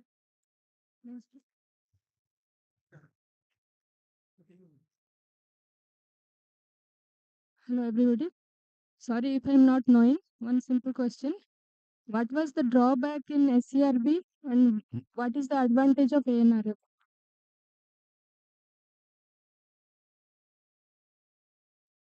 Sorry if I'm not knowing. Please kindly clarify. Your question was, if I could hear properly, was what was the drawback of SCRB and what are the benefits of ANRF, right?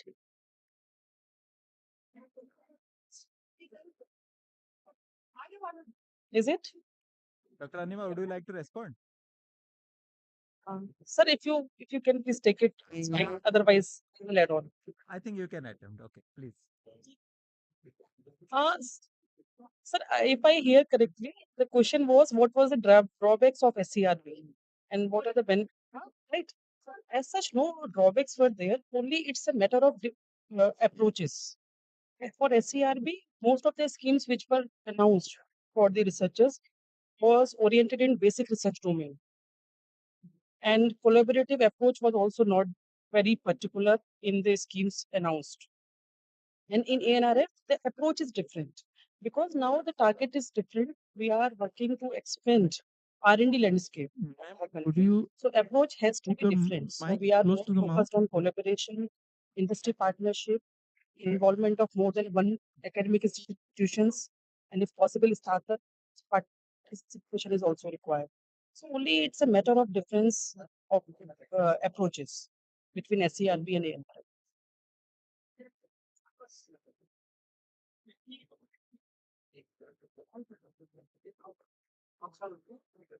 Okay, fine. Maybe I'll try to complement what Dr. Anima has mentioned. See, as such, there is no drawback or there was no drawback of SCRB. Okay. SERB was conceptualized maybe 20 years back with a model, whatever was, they could come out with that time, or whatever probably was feasible also, or maybe needed also. Over this 20 years period, the entire domain of science and technology has transformed, and it is rapidly transforming further also. So another thought came into picture, that how we can cater to these needs, and how we can expand also the role or scope of the SERB system in transforming the funding landscape, catering to the needs of the research community, and also needs of the nation also. So with that thought process, the ANRF has been conceptualized and is being rolled out.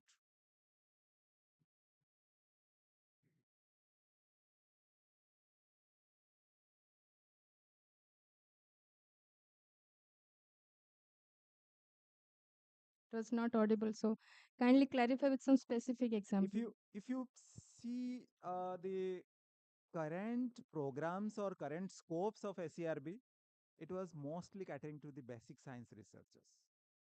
Okay, disciplines based researchers. Okay, now along with discipline based research, they have been, they have introduced more uh, towards the solution based researchers. Okay, one area of gap was industry participation. When you are doing or dealing with basic science researches, that is of not much interest for the industry. When you come to solution based interest, then industry has a interest, or industry finds a scope there ki, okay, some outcome of that solution based research could be of market interest. And when there is a market, when there is a customer, industry is always finding them, there is some scope for them. So this component is introduced, and here in fact in the proposal, industry's participation into investment in ANRF is a major component here. Okay. There are several things, but maybe I'll brief here. Thank you. Thank you, Dr. Panikrai. Madam, अभी 2000 साल पहले 2000 साल पहले कुषाण या Maurya dynasty में कोई road यूज करते थे, okay, from Kashmir to Calcutta. लेकिन आज हम जो रोड बनाते हैं वो 8 लेन या 16 लेन हाईवे बनाते हैं with camera system, speed camera system, with charging system, with modern amenities, where वो लोग 1000 किलोमीटर ट्रैवल करने के लिए 10 दिन 20 दिन लगाते थे, 1 महीना तक का सामान ले जाते हैं, आज हम 1 दिन में पहुंच जाते हैं। बस यही सिस्टम है SERB और ANRF में। तो एक छोटा सा एग्जाम्पल है, ऐसे बहुत सारे एग्जाम्पल हम दे सकते हैं। Thank you, sir. Thank you, sir. Any other questions? Good afternoon, everyone. As we are discussing about conceptualization of research, I want to ask one thing. When we are conceptualizing one research in India, like we are the researchers, and we are majorly working in Indian landscape, and with that, some important species, particularly found in India, like threatened species in India. But when we are approaching in abroad, like in other countries, what should be the approach? Like I have applied for Cornell University, and they discussed we are funding you this much, so much amount of money. So how you can help us? Like what should be the approach to interact with other countries or organization, except our government of India and all the programs what we are dealing with? What should be that approach? How we can make that project, or how we can make that proposal in a manner like we don't know about their landscape and the species found there, but how we can collaborate and how we can propose that research work so that they can fund us regarding in Indian landscape or in some species. This is a primary question. So if anyone wants to discuss, sir, actually this is a important thing I want to discuss since long, but I was not getting that opportunity. So please.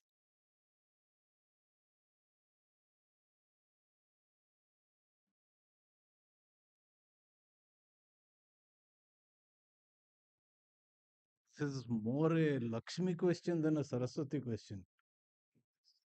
So I will say that you are writing the project because there is an area which interests you, which happens to coincide with their interest. You are not writing the project because they have money and you have to write the project to tap that money. Then the whole paradigm changes. I will write what you want. Now you are asking what do they want? That's where the problem comes. You find an area which you want. I think you said that yesterday. Professor Kumar said that yesterday. Do not write it just now you also said it. Don't write a proposal just because there's a call for proposal. You tap the fund. The money is the easiest part. You may not realize it, but getting the area of interest is the most difficult part actually. It sounds as if I'm pontificating, as if I'm saying something very high level, but I am not actually pontificating. I'm just saying if you have that idea very clear in your mind, the money somehow comes. Somehow everything conspires to make that money come. How it comes, I don't know, but it happens because you want it so hard. It will happen.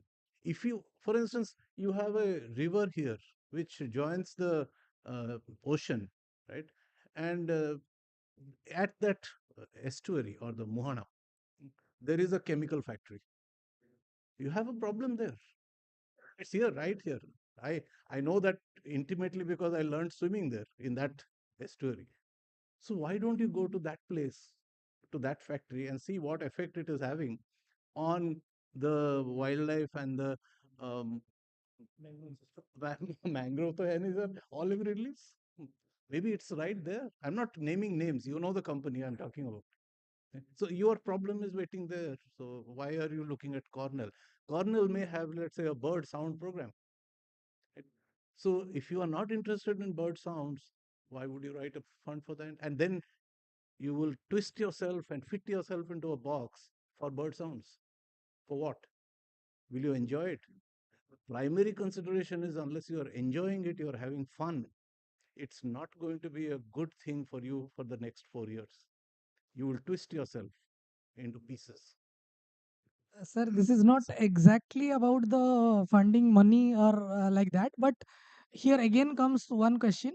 We all discussed about the local problem, but when we are approaching one problem, and if it is local and the landscape is very small in ecology or wildlife or biodiversity, this background, is it advisable to go for a small scale project or a local project rather than it is advisable that go for a state level work or a region specific or comprising a larger landscape? I'm talking about environment and biodiversity in this manner. So, sir, what is advisable for go for one? If we are going for particular one species, then that may be for one particular region. But if we are going like I work in birds, so if I write one proposal specific to one river or one district, is that advisable? If the problem is okay, if the problem is a important problem, or it is advisable to work in a larger landscape, like I'm not talking about all over India, I'm talking about a region or part of a country or one state. So what is advisable while writing the proposal and while approaching that question and for next things? The short answer is yes. There is always, I said, there is no big problem which cannot be broken down into the smaller problems. So you start from the smaller problem, it can be expanded to a bigger problem. And I think we know a certain story about a certain man who worked on the Galapagos finch. Pretty good example, right, of a small problem and a big outcome.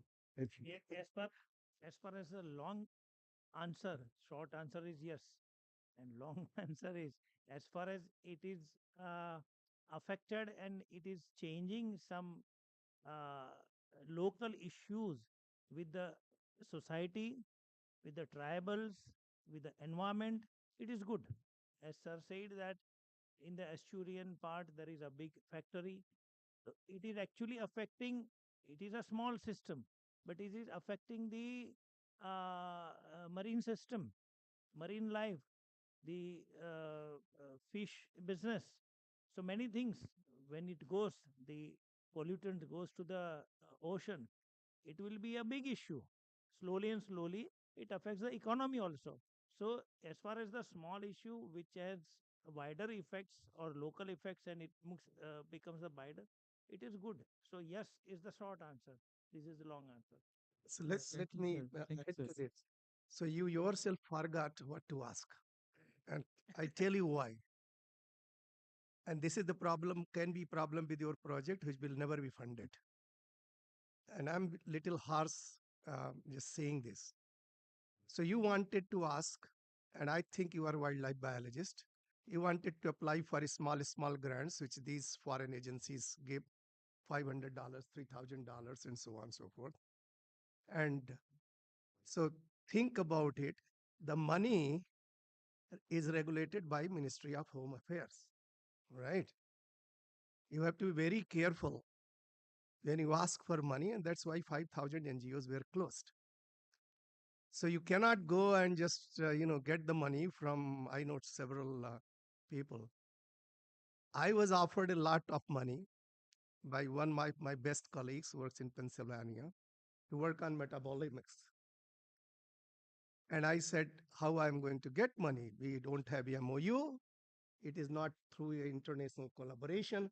She said, we will arrange. She is a Dehalite professor. I mean, initially, now she's a big professor, Harvard uses professor. And I said, no, thank you so very much. I don't want to do it because I can't get the money legally. So that was your question, which I think you didn't ask. So no, you should not ask money unless it is recommended or it is accepted or it is channelized through the government of India, right? Coming to your second question, it's the universe, the earth is divided into latitude and longitude. So 27 degree north, exactly at Lucknow, is exactly at College Station, Texas. Their climates are similar. Now come to the longitude. So now when you take a flagship species, and I know Indian great bustard, and I had a great argument with Professor Rahmani on this, whether there are 363 animals or 463 animals, one PhD does, another PhD does, another PhD does, and finds out, and they say, I discovered, I mean, animals are there. So you need to understand what you are with that flagship species trying to say. Are you going to say about the biogeography, distribution pattern, extinction pattern, or anything, or you are just going to look and come back with a good photograph and I saw this. So even a local problem is a part of global problem. If you want to say something science, so that's what a very difference in curiosity driven project, hypothesis driven project, a real science versus his electrical, telecommunication or whatever engineer par excellence, but he has a side habit of. So is it your side habit science or main habit? So these things are very, and you should, any one of us, all of us, should learn how to ask a question.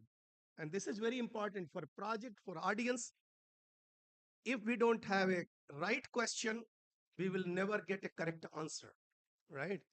So please ask your question, and then only you can expect us to answer. And I didn't let these two people to answer because they are government. I will give a remark. Your question is if you will ask a project with a local problem, whether you will get funding from outside India or not, right? No, sir. No, sir. That first one is not about the funding. First one is how All what of should be it. the approach in applying for. Let me tell you that here at our university there are departments who are actually getting project from UK having this local problem. They have submitted a local problem to solve, and they got fund from UK. This is for your information. No, actually, sir, those two questions mixed up right now. Actually, that was a different question, and that was the approach about the research, like not for asking money, but for postdoctoral collaboration and all. That was the primary, and secondary actually sir was starting something. So that was I was asking about the one local problem or a region specific for that proposals, like when we are submitting proposals in DST or DBT or in places, that was I was asking that what should be the region. Like okay, sir was given one example like one industry or that is okay, but while describing one environmental issue, while describing one species, one describing one large scale habitat or ecosystem, that I was asking. Maybe I'll reply with another aspect into your query. I think you can take your seat probably. Thank you. See, when you are having a problem, okay, your query was at what scale you should begin with. So, as Professor Kar has mentioned, that the right approach is break down into the smaller units, whatever possible, and then there is a scope of expansion. Okay, but simultaneously also you have a look at the policy of different ministries or the governments having interest in that problem, whether that is of interest to take up by state government at state level, or it is of central government at national level, then your answer is probably lying there. Fine. Thank you. Thank you, sir. And moreover, different ministry Sir, and just to add, there are many programs, many schemes are there. You have to look into that also, because as India EU program, India US program. So you can look into that programs where your problem or problem statement fits into that. Then accordingly you can apply. And as rightly mentioned by our panelist also, problems you can start with the pilot, then go for the detailing and all. Yes. Thank you, sir. government level project programs are there, and in that they have special themes are also there. So theme specific you have to see whether your theme is fit into their theme. Okay. Thank you, sir. Thank you.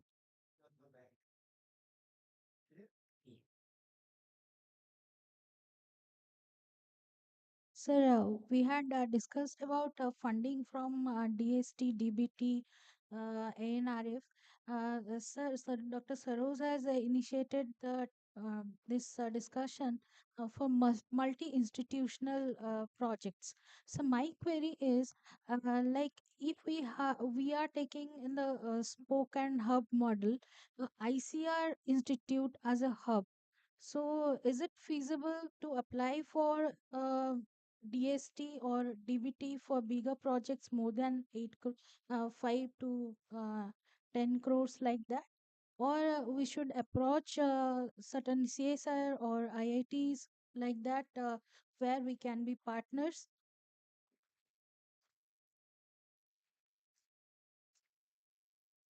So uh, you want to make a cluster first, right? Yes. That's your first attempt. Then how to expand your horizon, right? In terms of funding and technology development or anything was specifying. So for that, your cluster formation is your biggest challenge, because you have to first establish yourself, then only people will recognize and they will have the confidence with you. So for that cluster formation, it's a new model.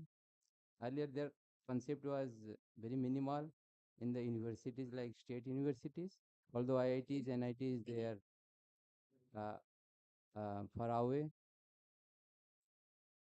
No, that's Sir, actually, my query is we are having good collaboration with five ICR institutes, and we are running certain smaller projects at individual level collaborative projects.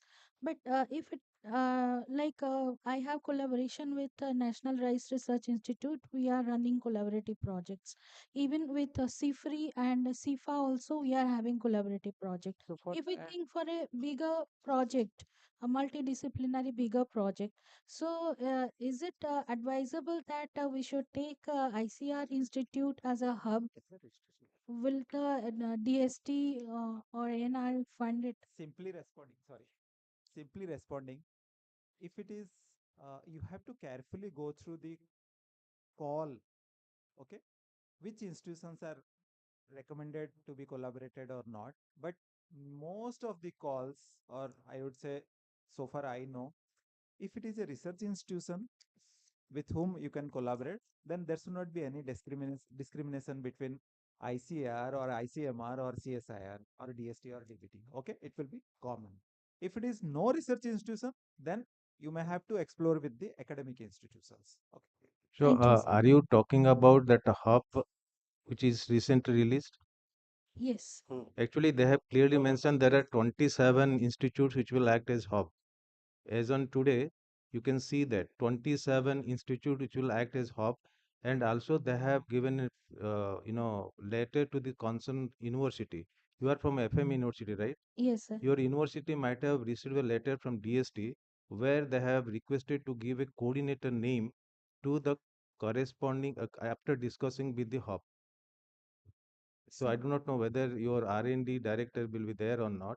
So you can contact your R&D director. The mail has already received by our, actually I have received that mail on behalf of our university. So you have to contact the hub actually. And if they will agree, then they can take you as a spoke. Otherwise, no. Thank you, sir. Yeah. Uh,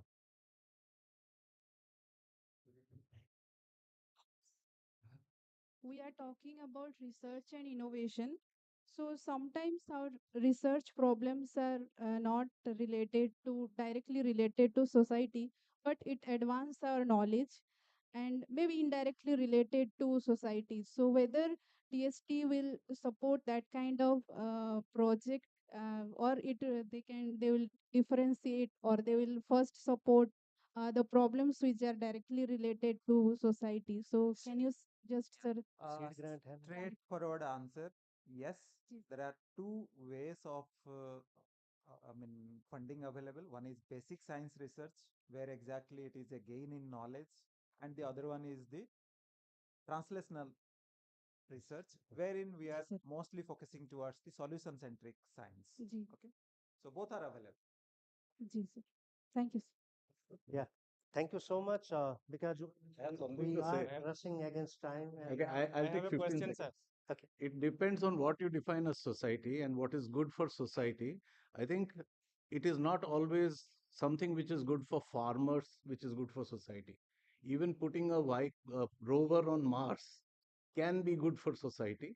Even sending a spaceship to somewhere else can be good for society. So society is not just us or increasing yield of a crop or designing a new product. The society is a generic term. I think he meant the social impact as that. Good afternoon, sir. Last. Sir, I have a simple question. Sir has said one nation and has one portal. Okay. So my question is, just like the DST sponsored state level workshop, can we have a DST sponsored DST state level central research facility? The question why I am asking that, because most of the either professionals, either PhDs, non-PhDs, faculties, they do not get opportunity to work in a university or either NIGER or IITs. And 99% of percentage of the PhDs, they belong to the college category. And if you will go to the colleges, they have a miserable condition. And now, according to a new education policy, they have introduced the research program should be undertaken at UG level and PG level, where they do not have any facility at all. Okay, and they do the copy and paste research or jugaad research, according to some sir has said. They do jugaad research.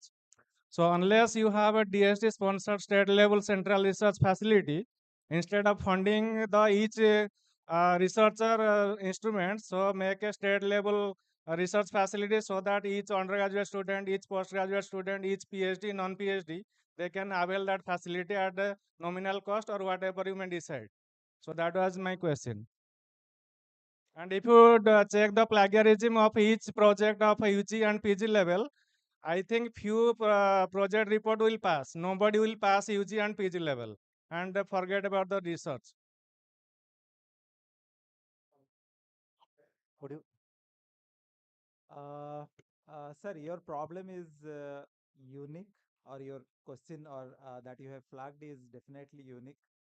But to start something new, it cannot be started randomly. Okay, it requires evidence. The policymakers always go by the evidence. If it is a problem, really, then we have to also generate some evidence in that line. In this line, not exactly addressing to you, but addressing the gathering, we all face a lot of problems in our systems. Can we come out with some policy papers in those lines also? Yes. Do not expect that the message for the policymakers will be somebody else outside our system and not from our system. We always feel like that. Okay, so whatever you have seen or whatever we have came across, can you conceptualize into a policy paper which can be read by the policymakers?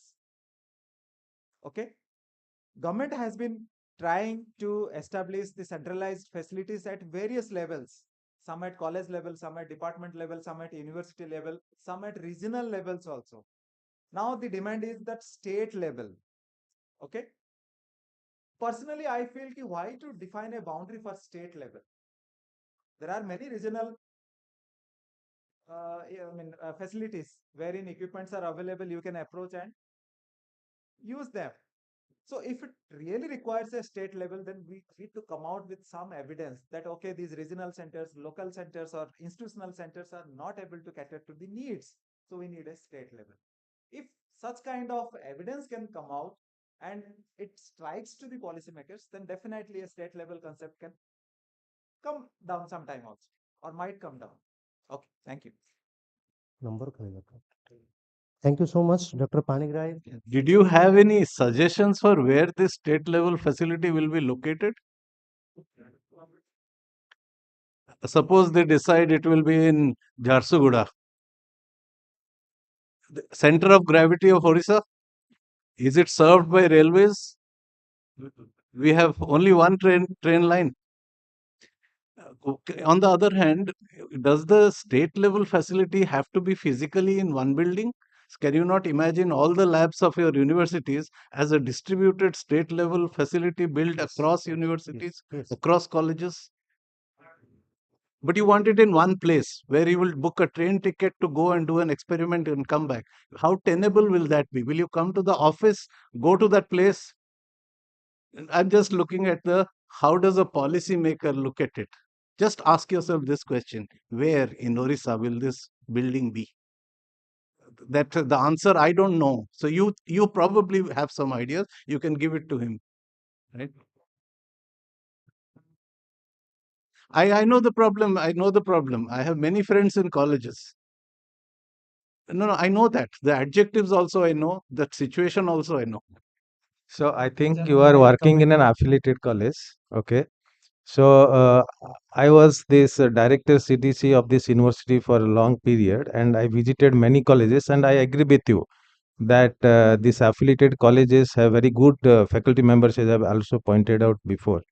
But when I said you can use this facility of my center at Berhampur University, unfortunately, nobody has actually approached me for a single characterization. This is the state of affairs. So there are nearby institutes where you can use this facility. Not that if there will be a particular center where the central facility will be there. So I think in Odisha there are many places where you will get these experimental facilities, and if you can approach them, I think they will not deny, because this is not their property. This is again national property, right? So if you will approach them, why they will not have? Because I have also not all the facilities, so I am approaching them, and they are giving this help. So only you have to collaborate with the nearby institute and you have to request them. I think they will do that, because this is not their property. This is national property, whether DST or DAE or whatever. The money is from the same government of India, right? So why unnecessarily they will fund another center where they will put this equipment? So they have already funded this equipment in other institutes in Odisha. So why they will again take the same institute and put in a central place? I think this is not feasible. The idea is not feasible, and I also don't think that the government will consider for this. This is my personal actually. So we, you have some remark? Question, okay. Maybe. Last question.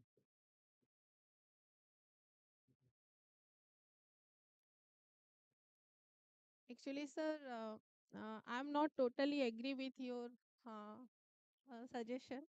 The point is that whenever we are going to do some research, especially for the experimental point of view, we are just thinking about the facility what we are having nearby. Okay, but the point is that for every facility we have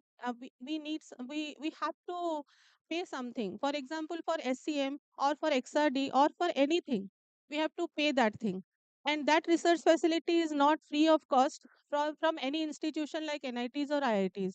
So DST should understand that thing when we are talking about the BTech or MTech program. Especially for MTech students, sir, I had paid so many times from my pocket only. So, if you are asking for a suggestion, then DST should understand to make some central facility for free of cost for those students, at least for the state level MTech students or BTech students, those who are doing research facility. Thank you, sir. Yeah, thank you for highlighting this also. And this is a common problem, and we are aware of that. And there are facilities. You said there is no facility, but there are facilities. How far it could be from your institution, it is a matter of discussion. But there are central facilities, okay, where free of cost analysis is also available. Are you aware of sophisticated No, sir. analytical equipment facilities, Please safe? let me know, sir, where charges are not there. Yeah, we cannot say कि everything should be on our doorstep. Okay, I said in the beginning presentations also, we are having limited resources. We are trying to expand it. Today, if you demand that every facility should be there in my doorstep, probably it is not available. The government is also trying its best to expand the networks and establish such kind of facilities, and these are going to come also. Okay, one way is providing central facilities which is free of cost, but another model is that should be a nominal charge, and that charge should be covered within the research proposals. Yes, sir. So maybe a student is not able to cater to those needs of research, but we are encouraging that the students should have some fellowship, some scholarship to meet those requirements. That is also provided by the government. So there is a system.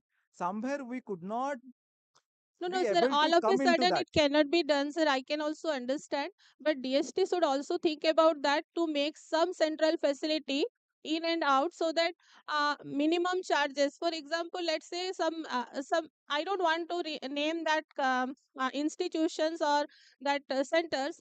But for example, for SCM, 1500 charges for one sample. So if it can be possible, it can be for from DST. It can be for 300 rupees, so that students can take that from their own pocket. Okay. Okay, Have you so tried through iSTEM portal? sir, Have you tried to use that facility through iSTEM portal or on a separate, personal approach you have gone? yes, no, sir, from There is a X, iSTEM portal. Are you aware of that?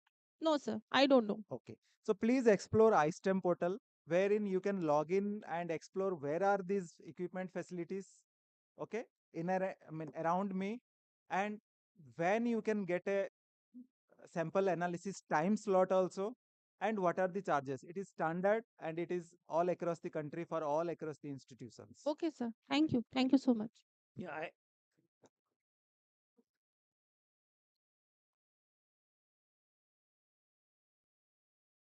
Yeah, UGC also provides. Yeah, it is through the Department of Atomic Energy and UGC consortia.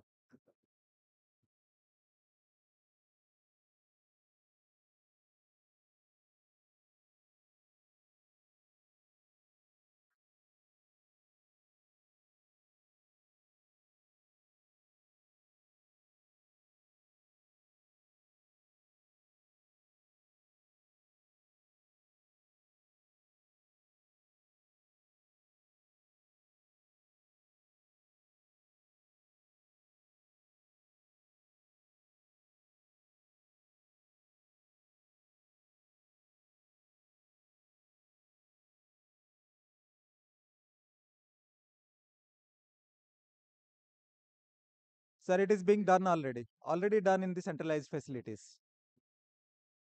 I can add, madam, when there is a will, there is a way. Okay, because because I am from the DST lab. BSIP, and Wadia also. So I'm director in both the institute.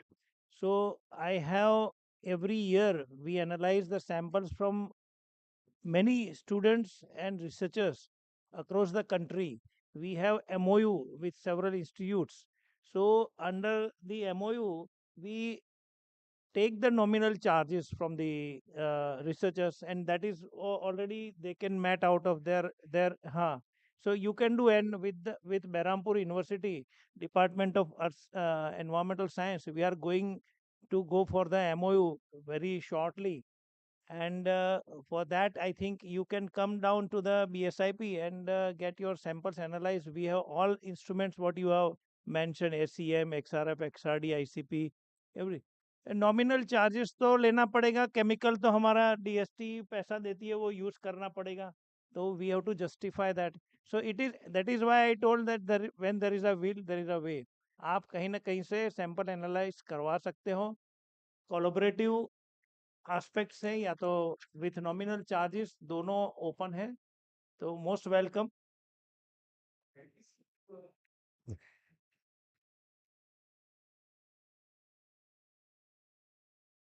क्या होता है, सुनिए, क्या होता है जब मुफ्त, सुनिए, मुफ्त में होता है तो हजारों सैंपल दे देते हैं. हाँ,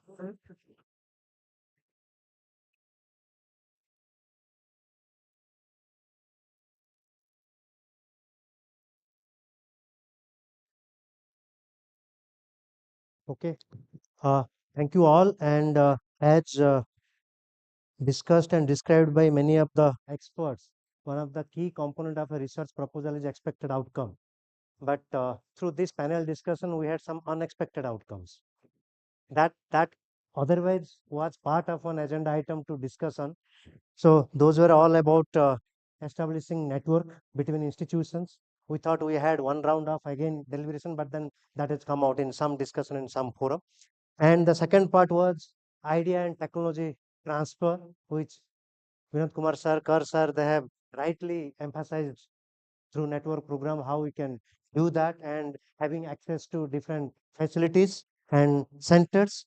And the most important part is about the way forward, maybe some points of recommendation that we can jot down and put it in the form of a document and submit to DST, as this is what could be a formative structure, not so organized, but that could be always reviewed upon, focusing on the state, how we could facilitate, or we could, that could help in strengthening the R&D ecosystem in the state, maybe an outcome of this brainstorming, this 2 days brainstorming. So with this deliberation and discussion, I express my gratefulness to all the panelists on the dais and fellow colleagues and participants. Thank you all. We would commence the valedictory session just up with a 5 minutes break. Vice Chancellor Madam is on the way.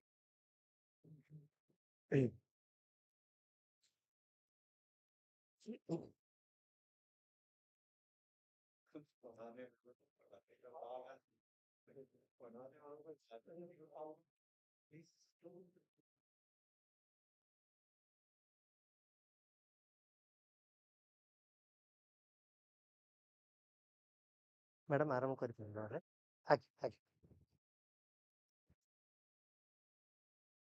अरे हल्ली हल्ली नहीं आसिगलेनी madam रख जल्दी आउ कहीं धीरे धीरे गला हबनी हाँ ठीक अच्छे रख हाँ हो जाओ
going to initiate the valedictory program.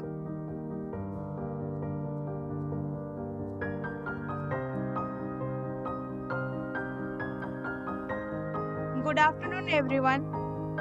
Eminent guests, resource persons, respected organizers, and my dear and esteemed participants. It's my honor.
We are going to start the valedictory program. Please take your seats.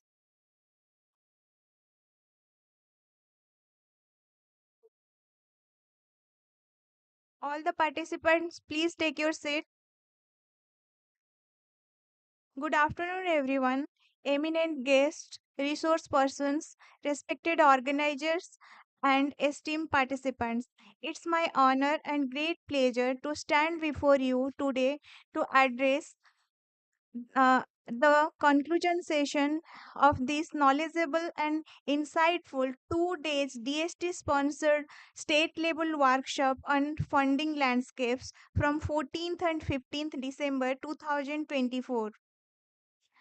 I would like to invite our Vice Chancellor Ma'am, Professor Gitanjali Das, Professor S.K. Tripathi Sir, PG Council Chairman of Berhampur University, and Professor B. Anjan Kumar Prusti Sir, Director of this workshop, and our Deputy Coordinator Dr. Saroj Kumar Sahu Sir, come up to the dais and initiate the session.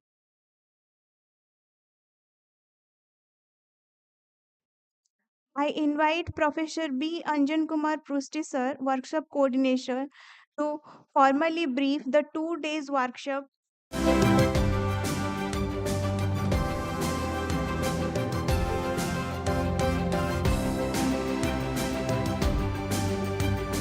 afternoon.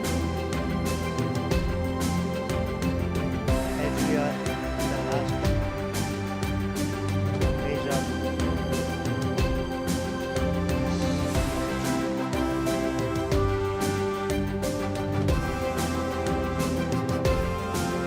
we expected that we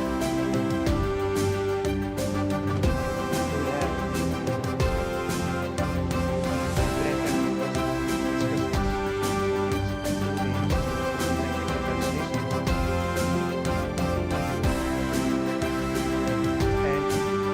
great stock taking. We have with us our Chancellor, Professor Gitanjali Das, Madam, my senior colleague, Chairman Postgraduate Council, Professor S.K. Tripathi, Sir, my co-team member, Dr. Sahu, and distinguished resource persons and dear participants.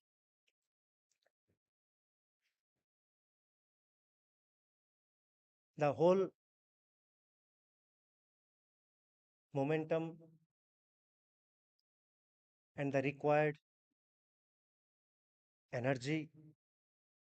It was all entire episode was conceived maybe an year ago in the inaugural session that I was referring to when we discussed about providing either handholding or orientation to our fellow faculty colleagues in the state level institutions to ensure an enhanced strike rate when they respond to different calls. So that's how, with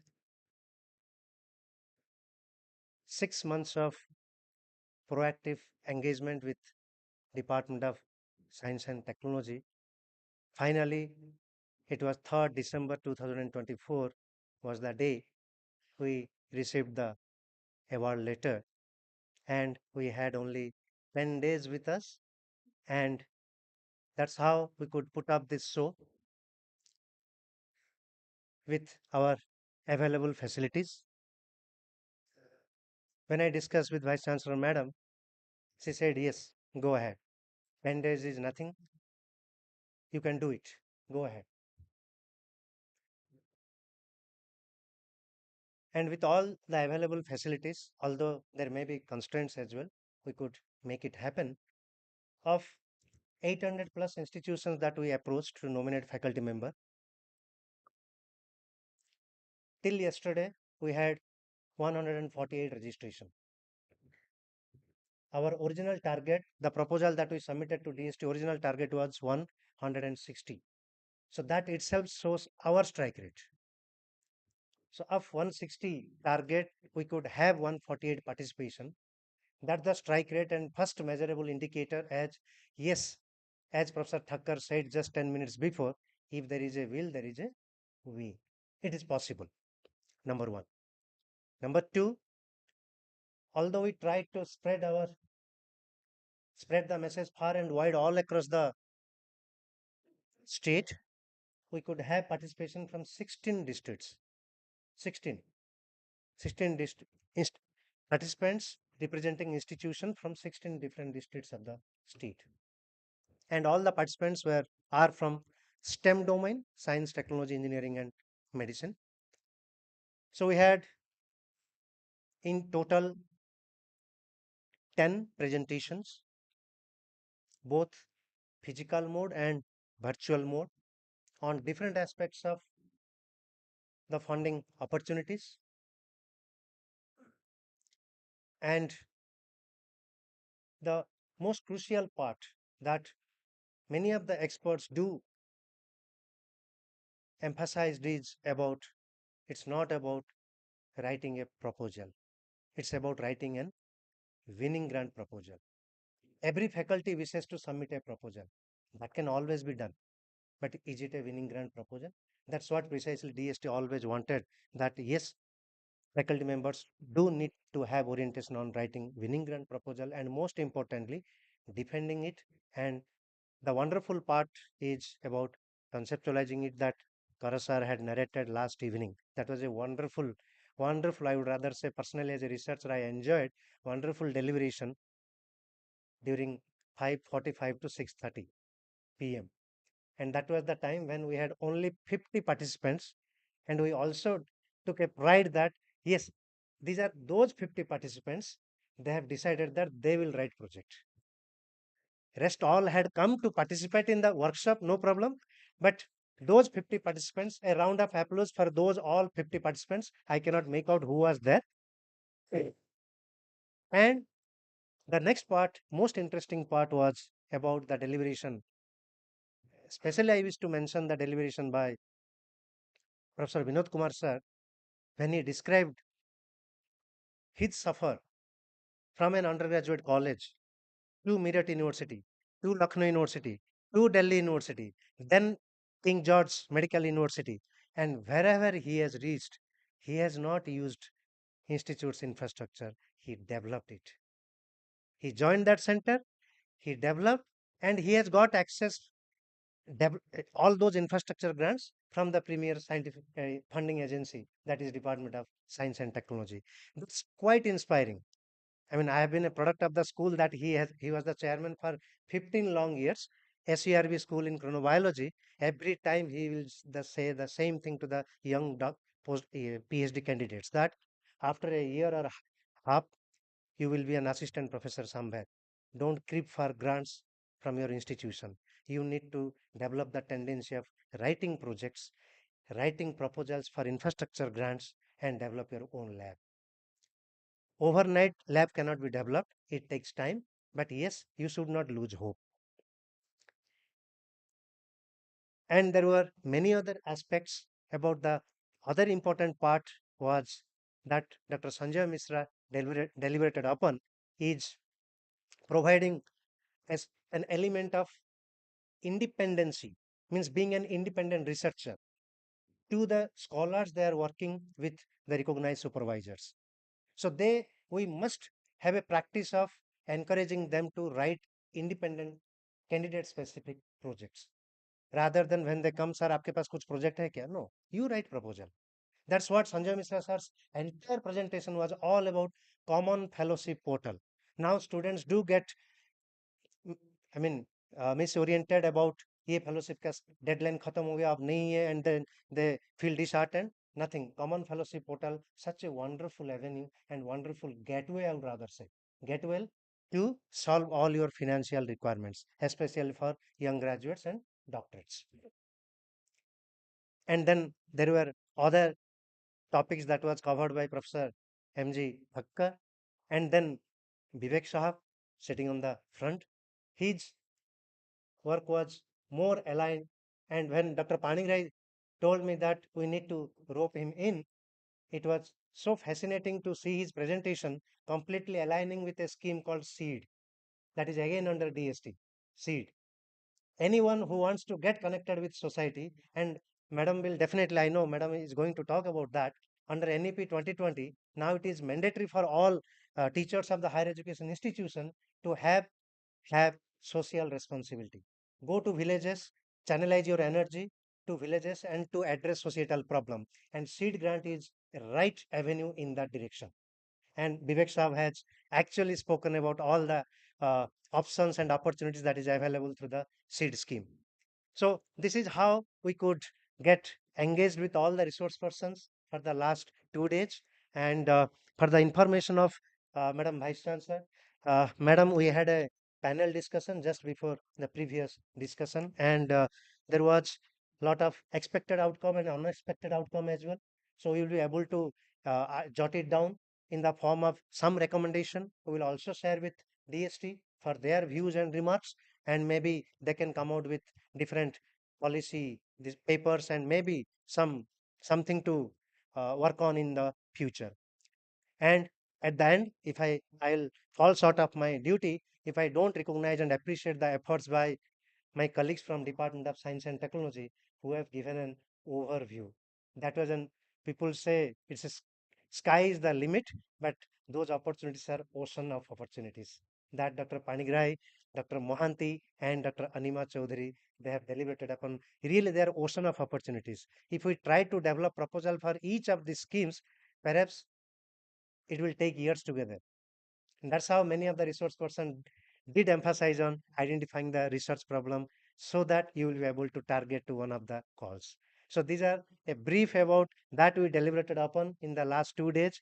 I'm sure there have been certain shortcomings as well, but as a researcher, we need to learn through shortcomings. And that is the most challenging and most interesting part of living as a researcher. Live through shortcomings, live through challenges, and grow. Thank you all. Thank you all for making it happen. And it was possible not just with the support of DST or with full support of Vice Chancellor Madam and my senior colleague, but it is also with support of all of you.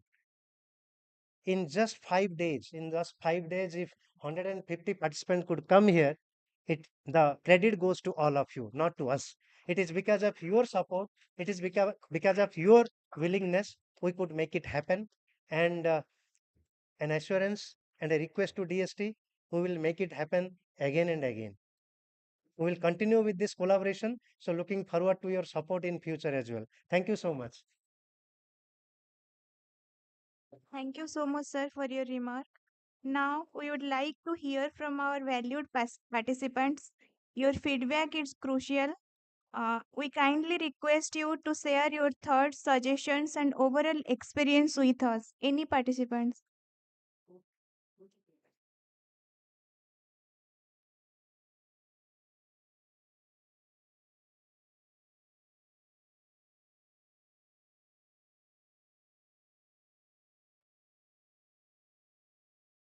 Jai Jagannath, esteemed Madam Vice Chancellor, myself Dr. Pradipta Kumar Sarangi, lecturer in Zoology, Indira Memorial College, Chandiput, Gajapati district. Esteemed Madam Vice Chancellor, Professor Gitanjali Das, Honorable PG Council Chairman, Professor Sukant Kumar Tripathi, Honorable Coordinator, Professor B. Anjan Kumar Histi, Honorable Deputy Coordinator, Professor Sharas Kumar Sahu, all the private resource persons from all over India, my dear fellow participants, students of PG Research of Environmental Science and other departments of Berhampur University, media persons.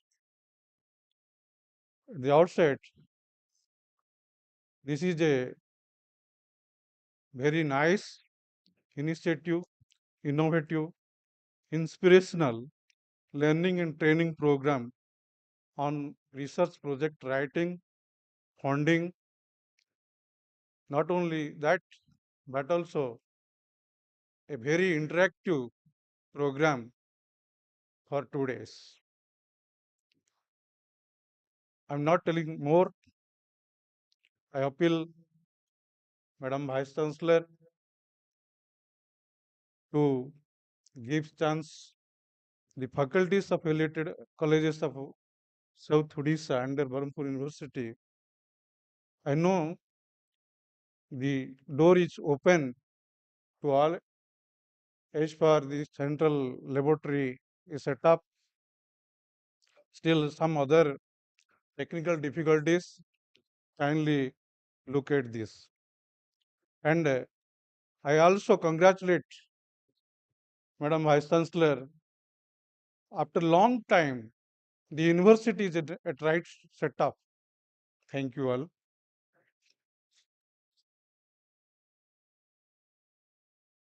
Thank you, sir, for your valuable feedback.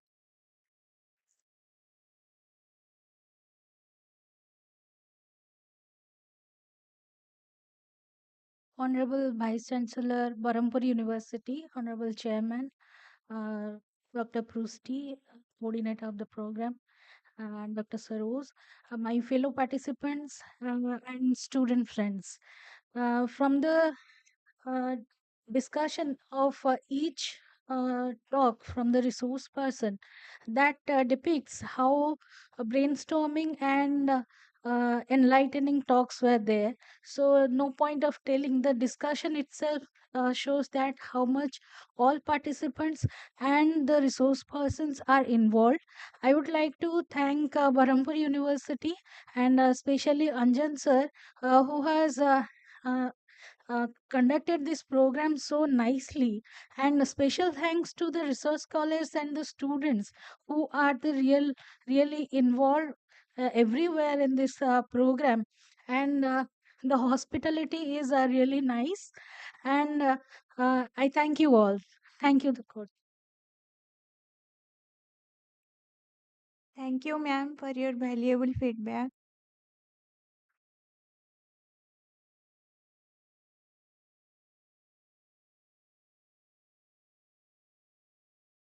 Honorable dignitaries in the dais and my young faculty friends of the dais.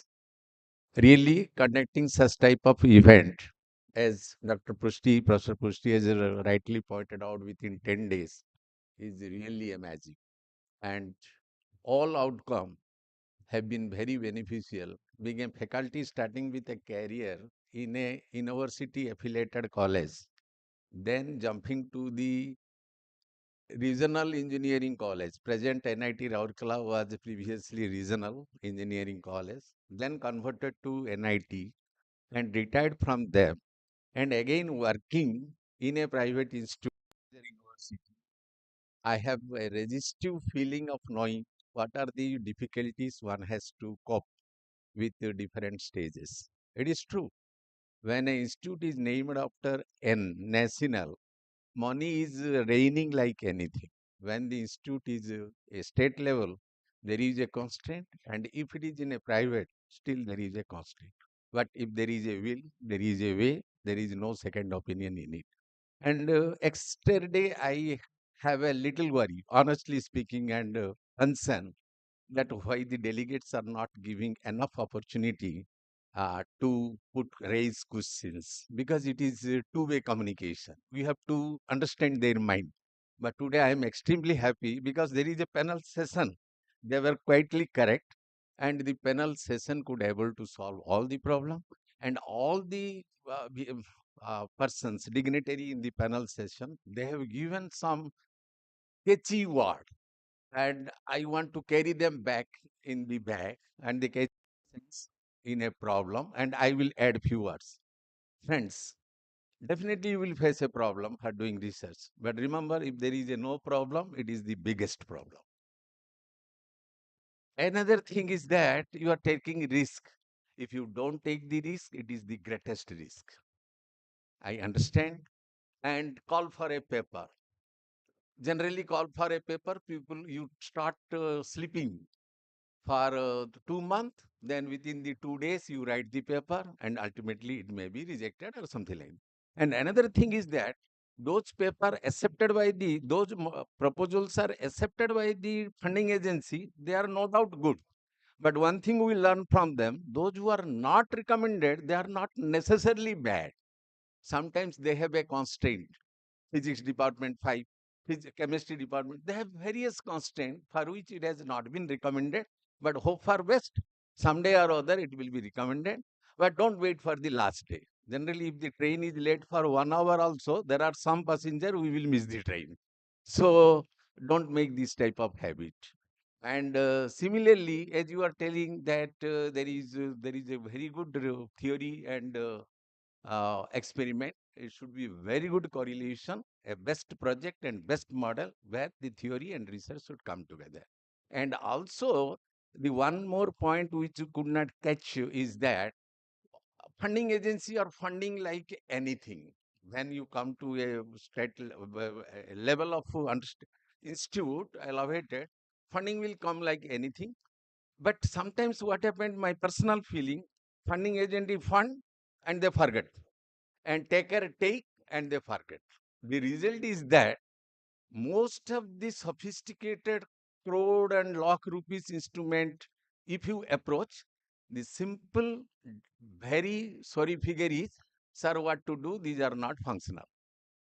So most of the institute are, facilities are dumped just for a museum without even opening the door of that instrument. So I see, because it is a sensitization seminar. Sensitization is not from that side to this side. Sensitization is from this side to that side also. Where a funding agency, government taxpayers' money are paid to an institute for equipped with a very sophisticated instrument, there must be an accountability from the funding side, and there must be a monitoring. Naturally, the institute where it is housed, they will have a law answer. There is no second opinion in it. Even though how much instrument I got it, I will give my, in NIT Rourkela, I will give, first I will take my priority, my student. But also I should be accountable how best I do the local colleges of the Rourkela. So similarly, if that sensitization will come from the funding agency, they will monitor, they will know online how many people has approaches and what is the status of this instrument, whether it is functional or not. Then government taxpayers' money will come in use and the common people will take best of use. Sorry if I have taken, but extremely I am happy today because the organizer has given enough opportunity to ask any questions. Thank you all, Vice Chancellor Madam and other madam, making this beautiful thing. And also next time when DST wants to give a similar problem, similar workshop elsewhere, don't give 10 days, give them at least 1 month. Okay, thank you very much. Thank you, sir, for your valuable feedback. Now I invite.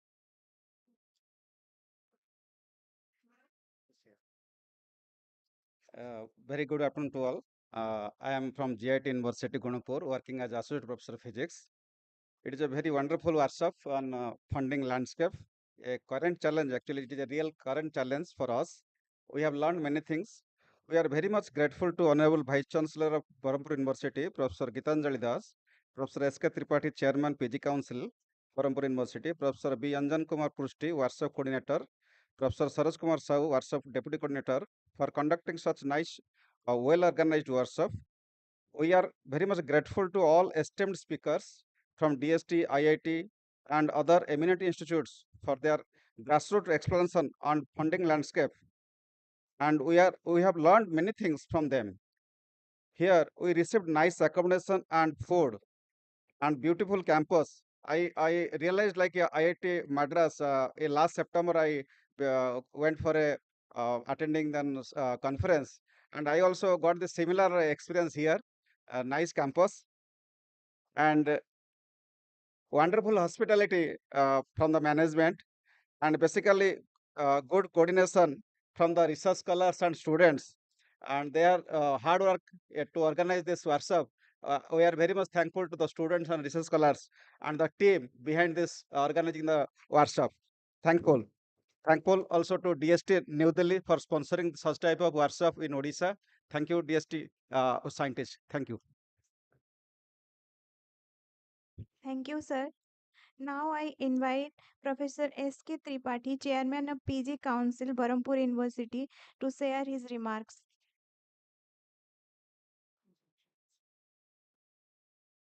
Professor Gitanjali Das, esteemed Vice Chancellor, Berhampur University, my colleagues on the dais, the expert members who came from different institute and member from DST, participants, and my dear students.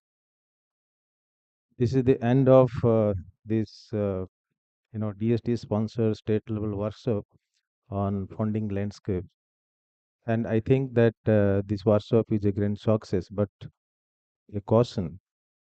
How we will judge the successful of a workshop? To me, this is judged by 2 points. First, how many of the participants will apply for a project?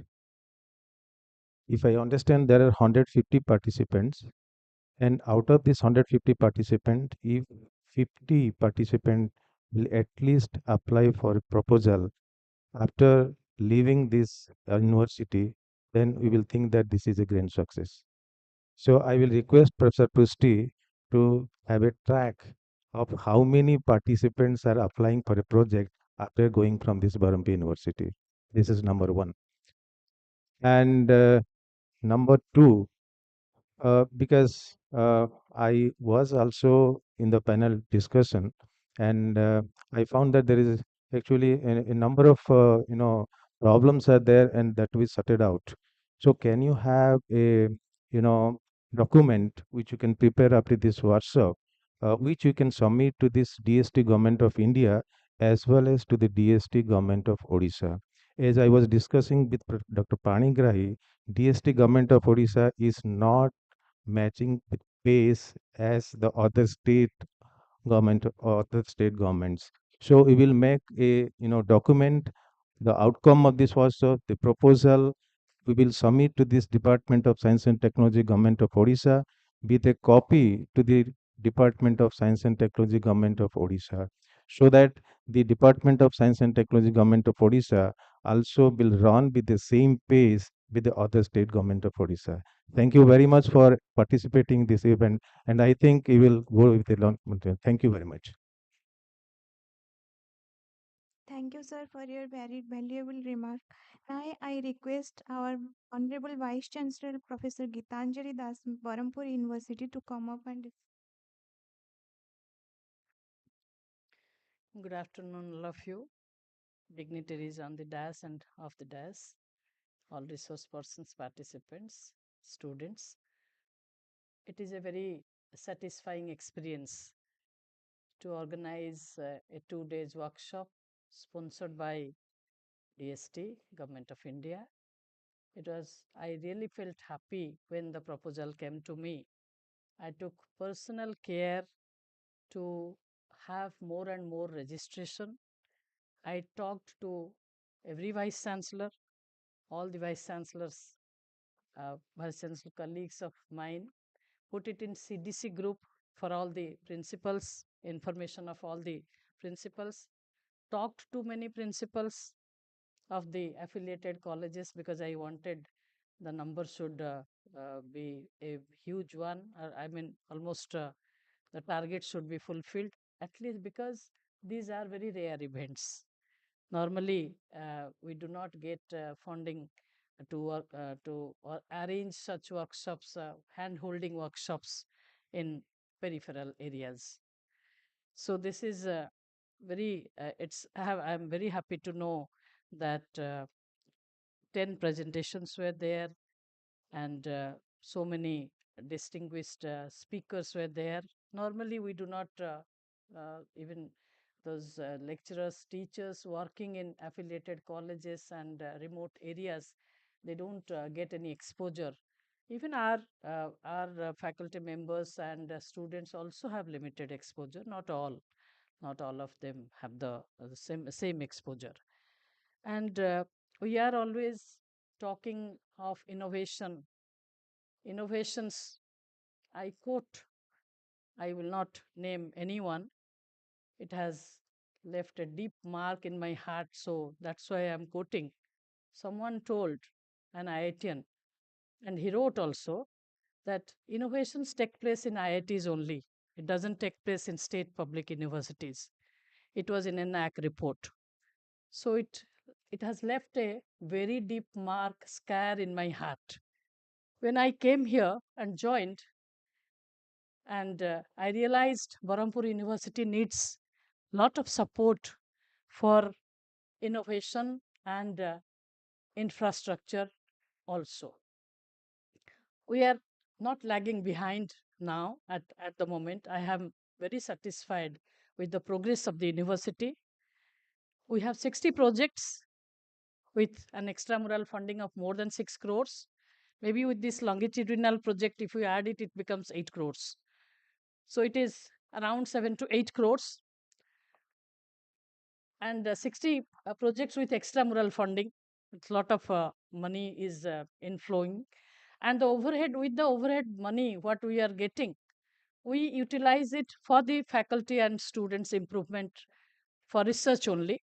We utilize the overhead money entirely for the improvement of research facilities. We give seed money of 1 lakh to every young faculty. There is very hardly any young faculty because regular faculty they have to be given and there is no recruitment.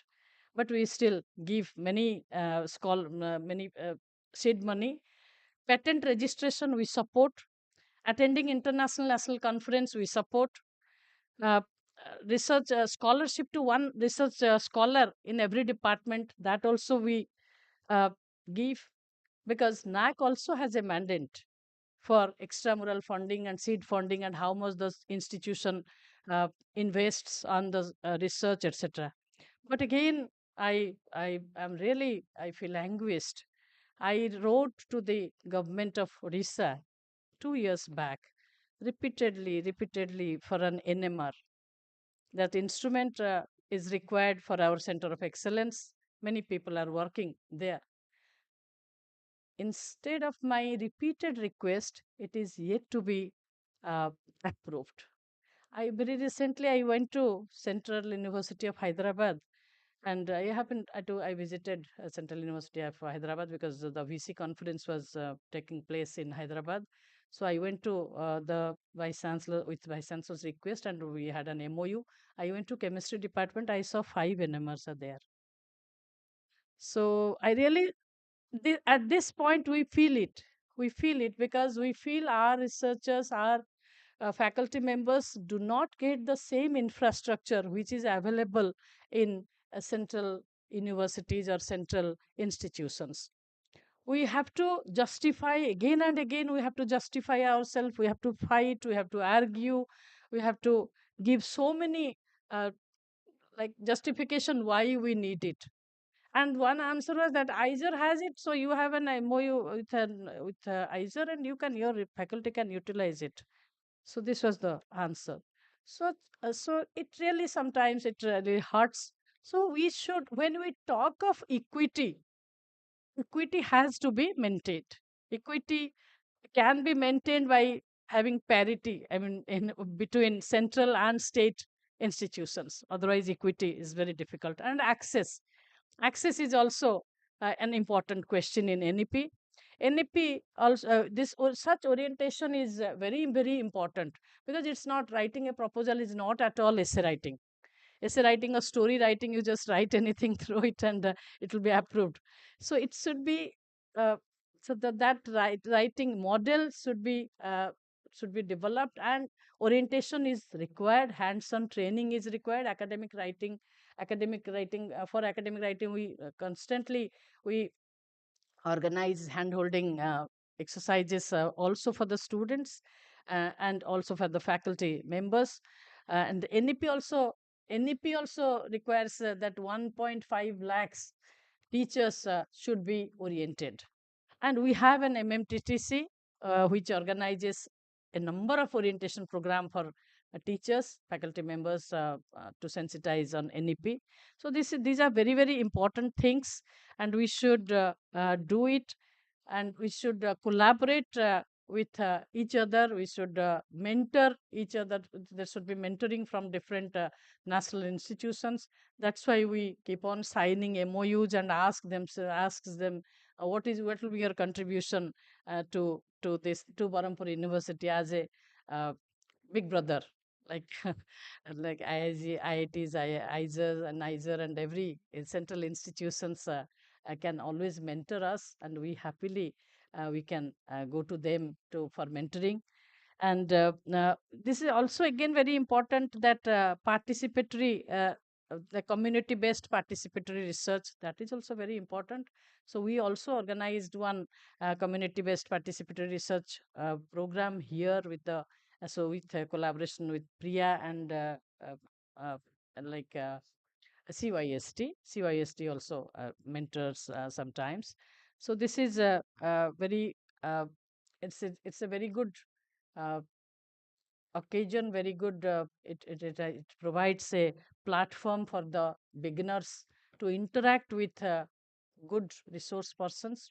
The resource persons, while sharing their experience, it really helps others. And one thing is very commendable now, this one nation, one subscription. This will have a tremendous impact on state universities, because they are they're going to e-platforms, and to have access to e-journals. It is a very, very expensive matter.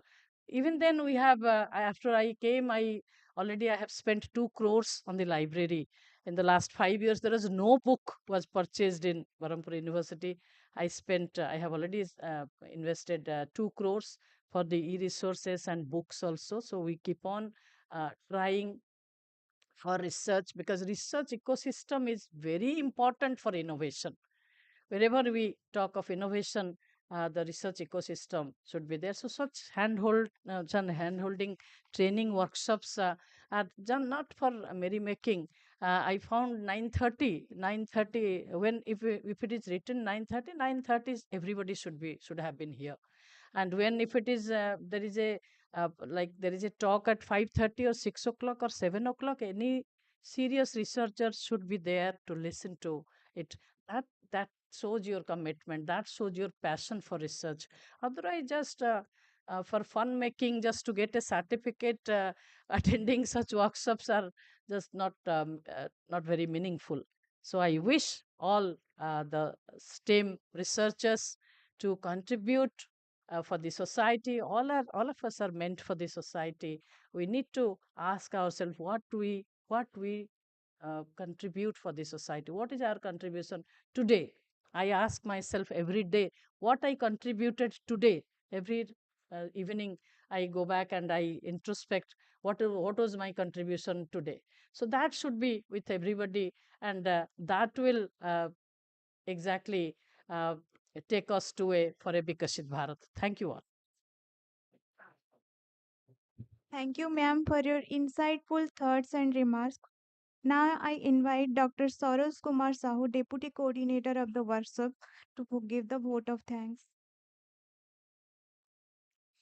So good afternoon. So on behalf of Berhampur University, it is my privilege to propose a vote of thanks. It is time to recall all the participants and every member who have contributed to the success of this workshop. Research is a persistent effort and thought process to deal any kind of scientific and social challenges. When resource is limited, we need networking and collaboration, and this work service for this purpose.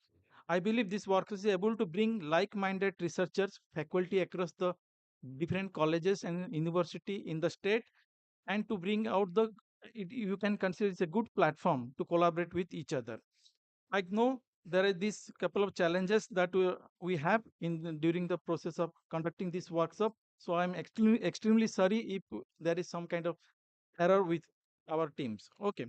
So, but I must thank all the participant for their cooperation and their effort to come here and to spend 2 days to learn different knowledge regarding the proposing any research proposals. So I must thank DST for financial support to organize the first of its kind workshop in our Odisha state or eastern part of India. And I must thank the resource person from the DST, Dr. Mahanti and Panigrai, who have really helped us to conduct this kind of workshop. And I believe it is very useful for many new researchers. And I most thankful to our Vice Chancellor Madam and the Chairman PG Council and Register and the other scientific and other financial and administrative team who have helped us directly or indirectly. Last but not least, there are many people work as a team and untiring effort behind the scene. So all our master students and PhD scholars, they are really the main source of energy and make this event successful. So I will request everyone to have a clap for these all students. And I most appreciate the cooperation from our head of department and my colleague, Dr. Kavita, Dr. Santosh, Dr. Tiadi sir, and Dr. Rakesh and Swayam, and technical team and Ramesh and print media and security staff and many more people whom I do not have any list right now, but I am very thankful to those people. They have helped us to make this event successful. So definitely, I most appreciate all presence, and I'm sorry if anything is lacking at our end. And we definitely it's a learning process, and maybe we'll improvise ourselves in our next event. Thank you so much, and I will request for a national anthem, and please stand up.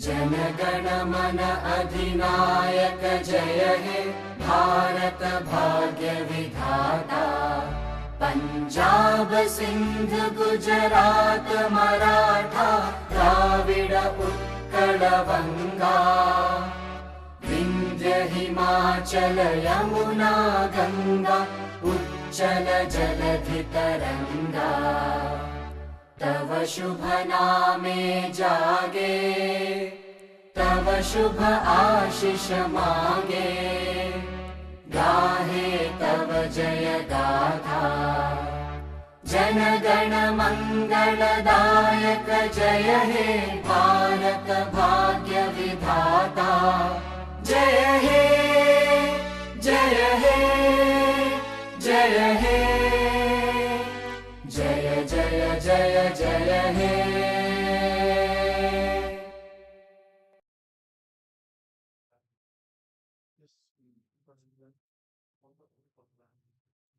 Now we are requested for a group photo at outside the conference hall. All the participants are requested to collect their certificate and travel form from the registration desk.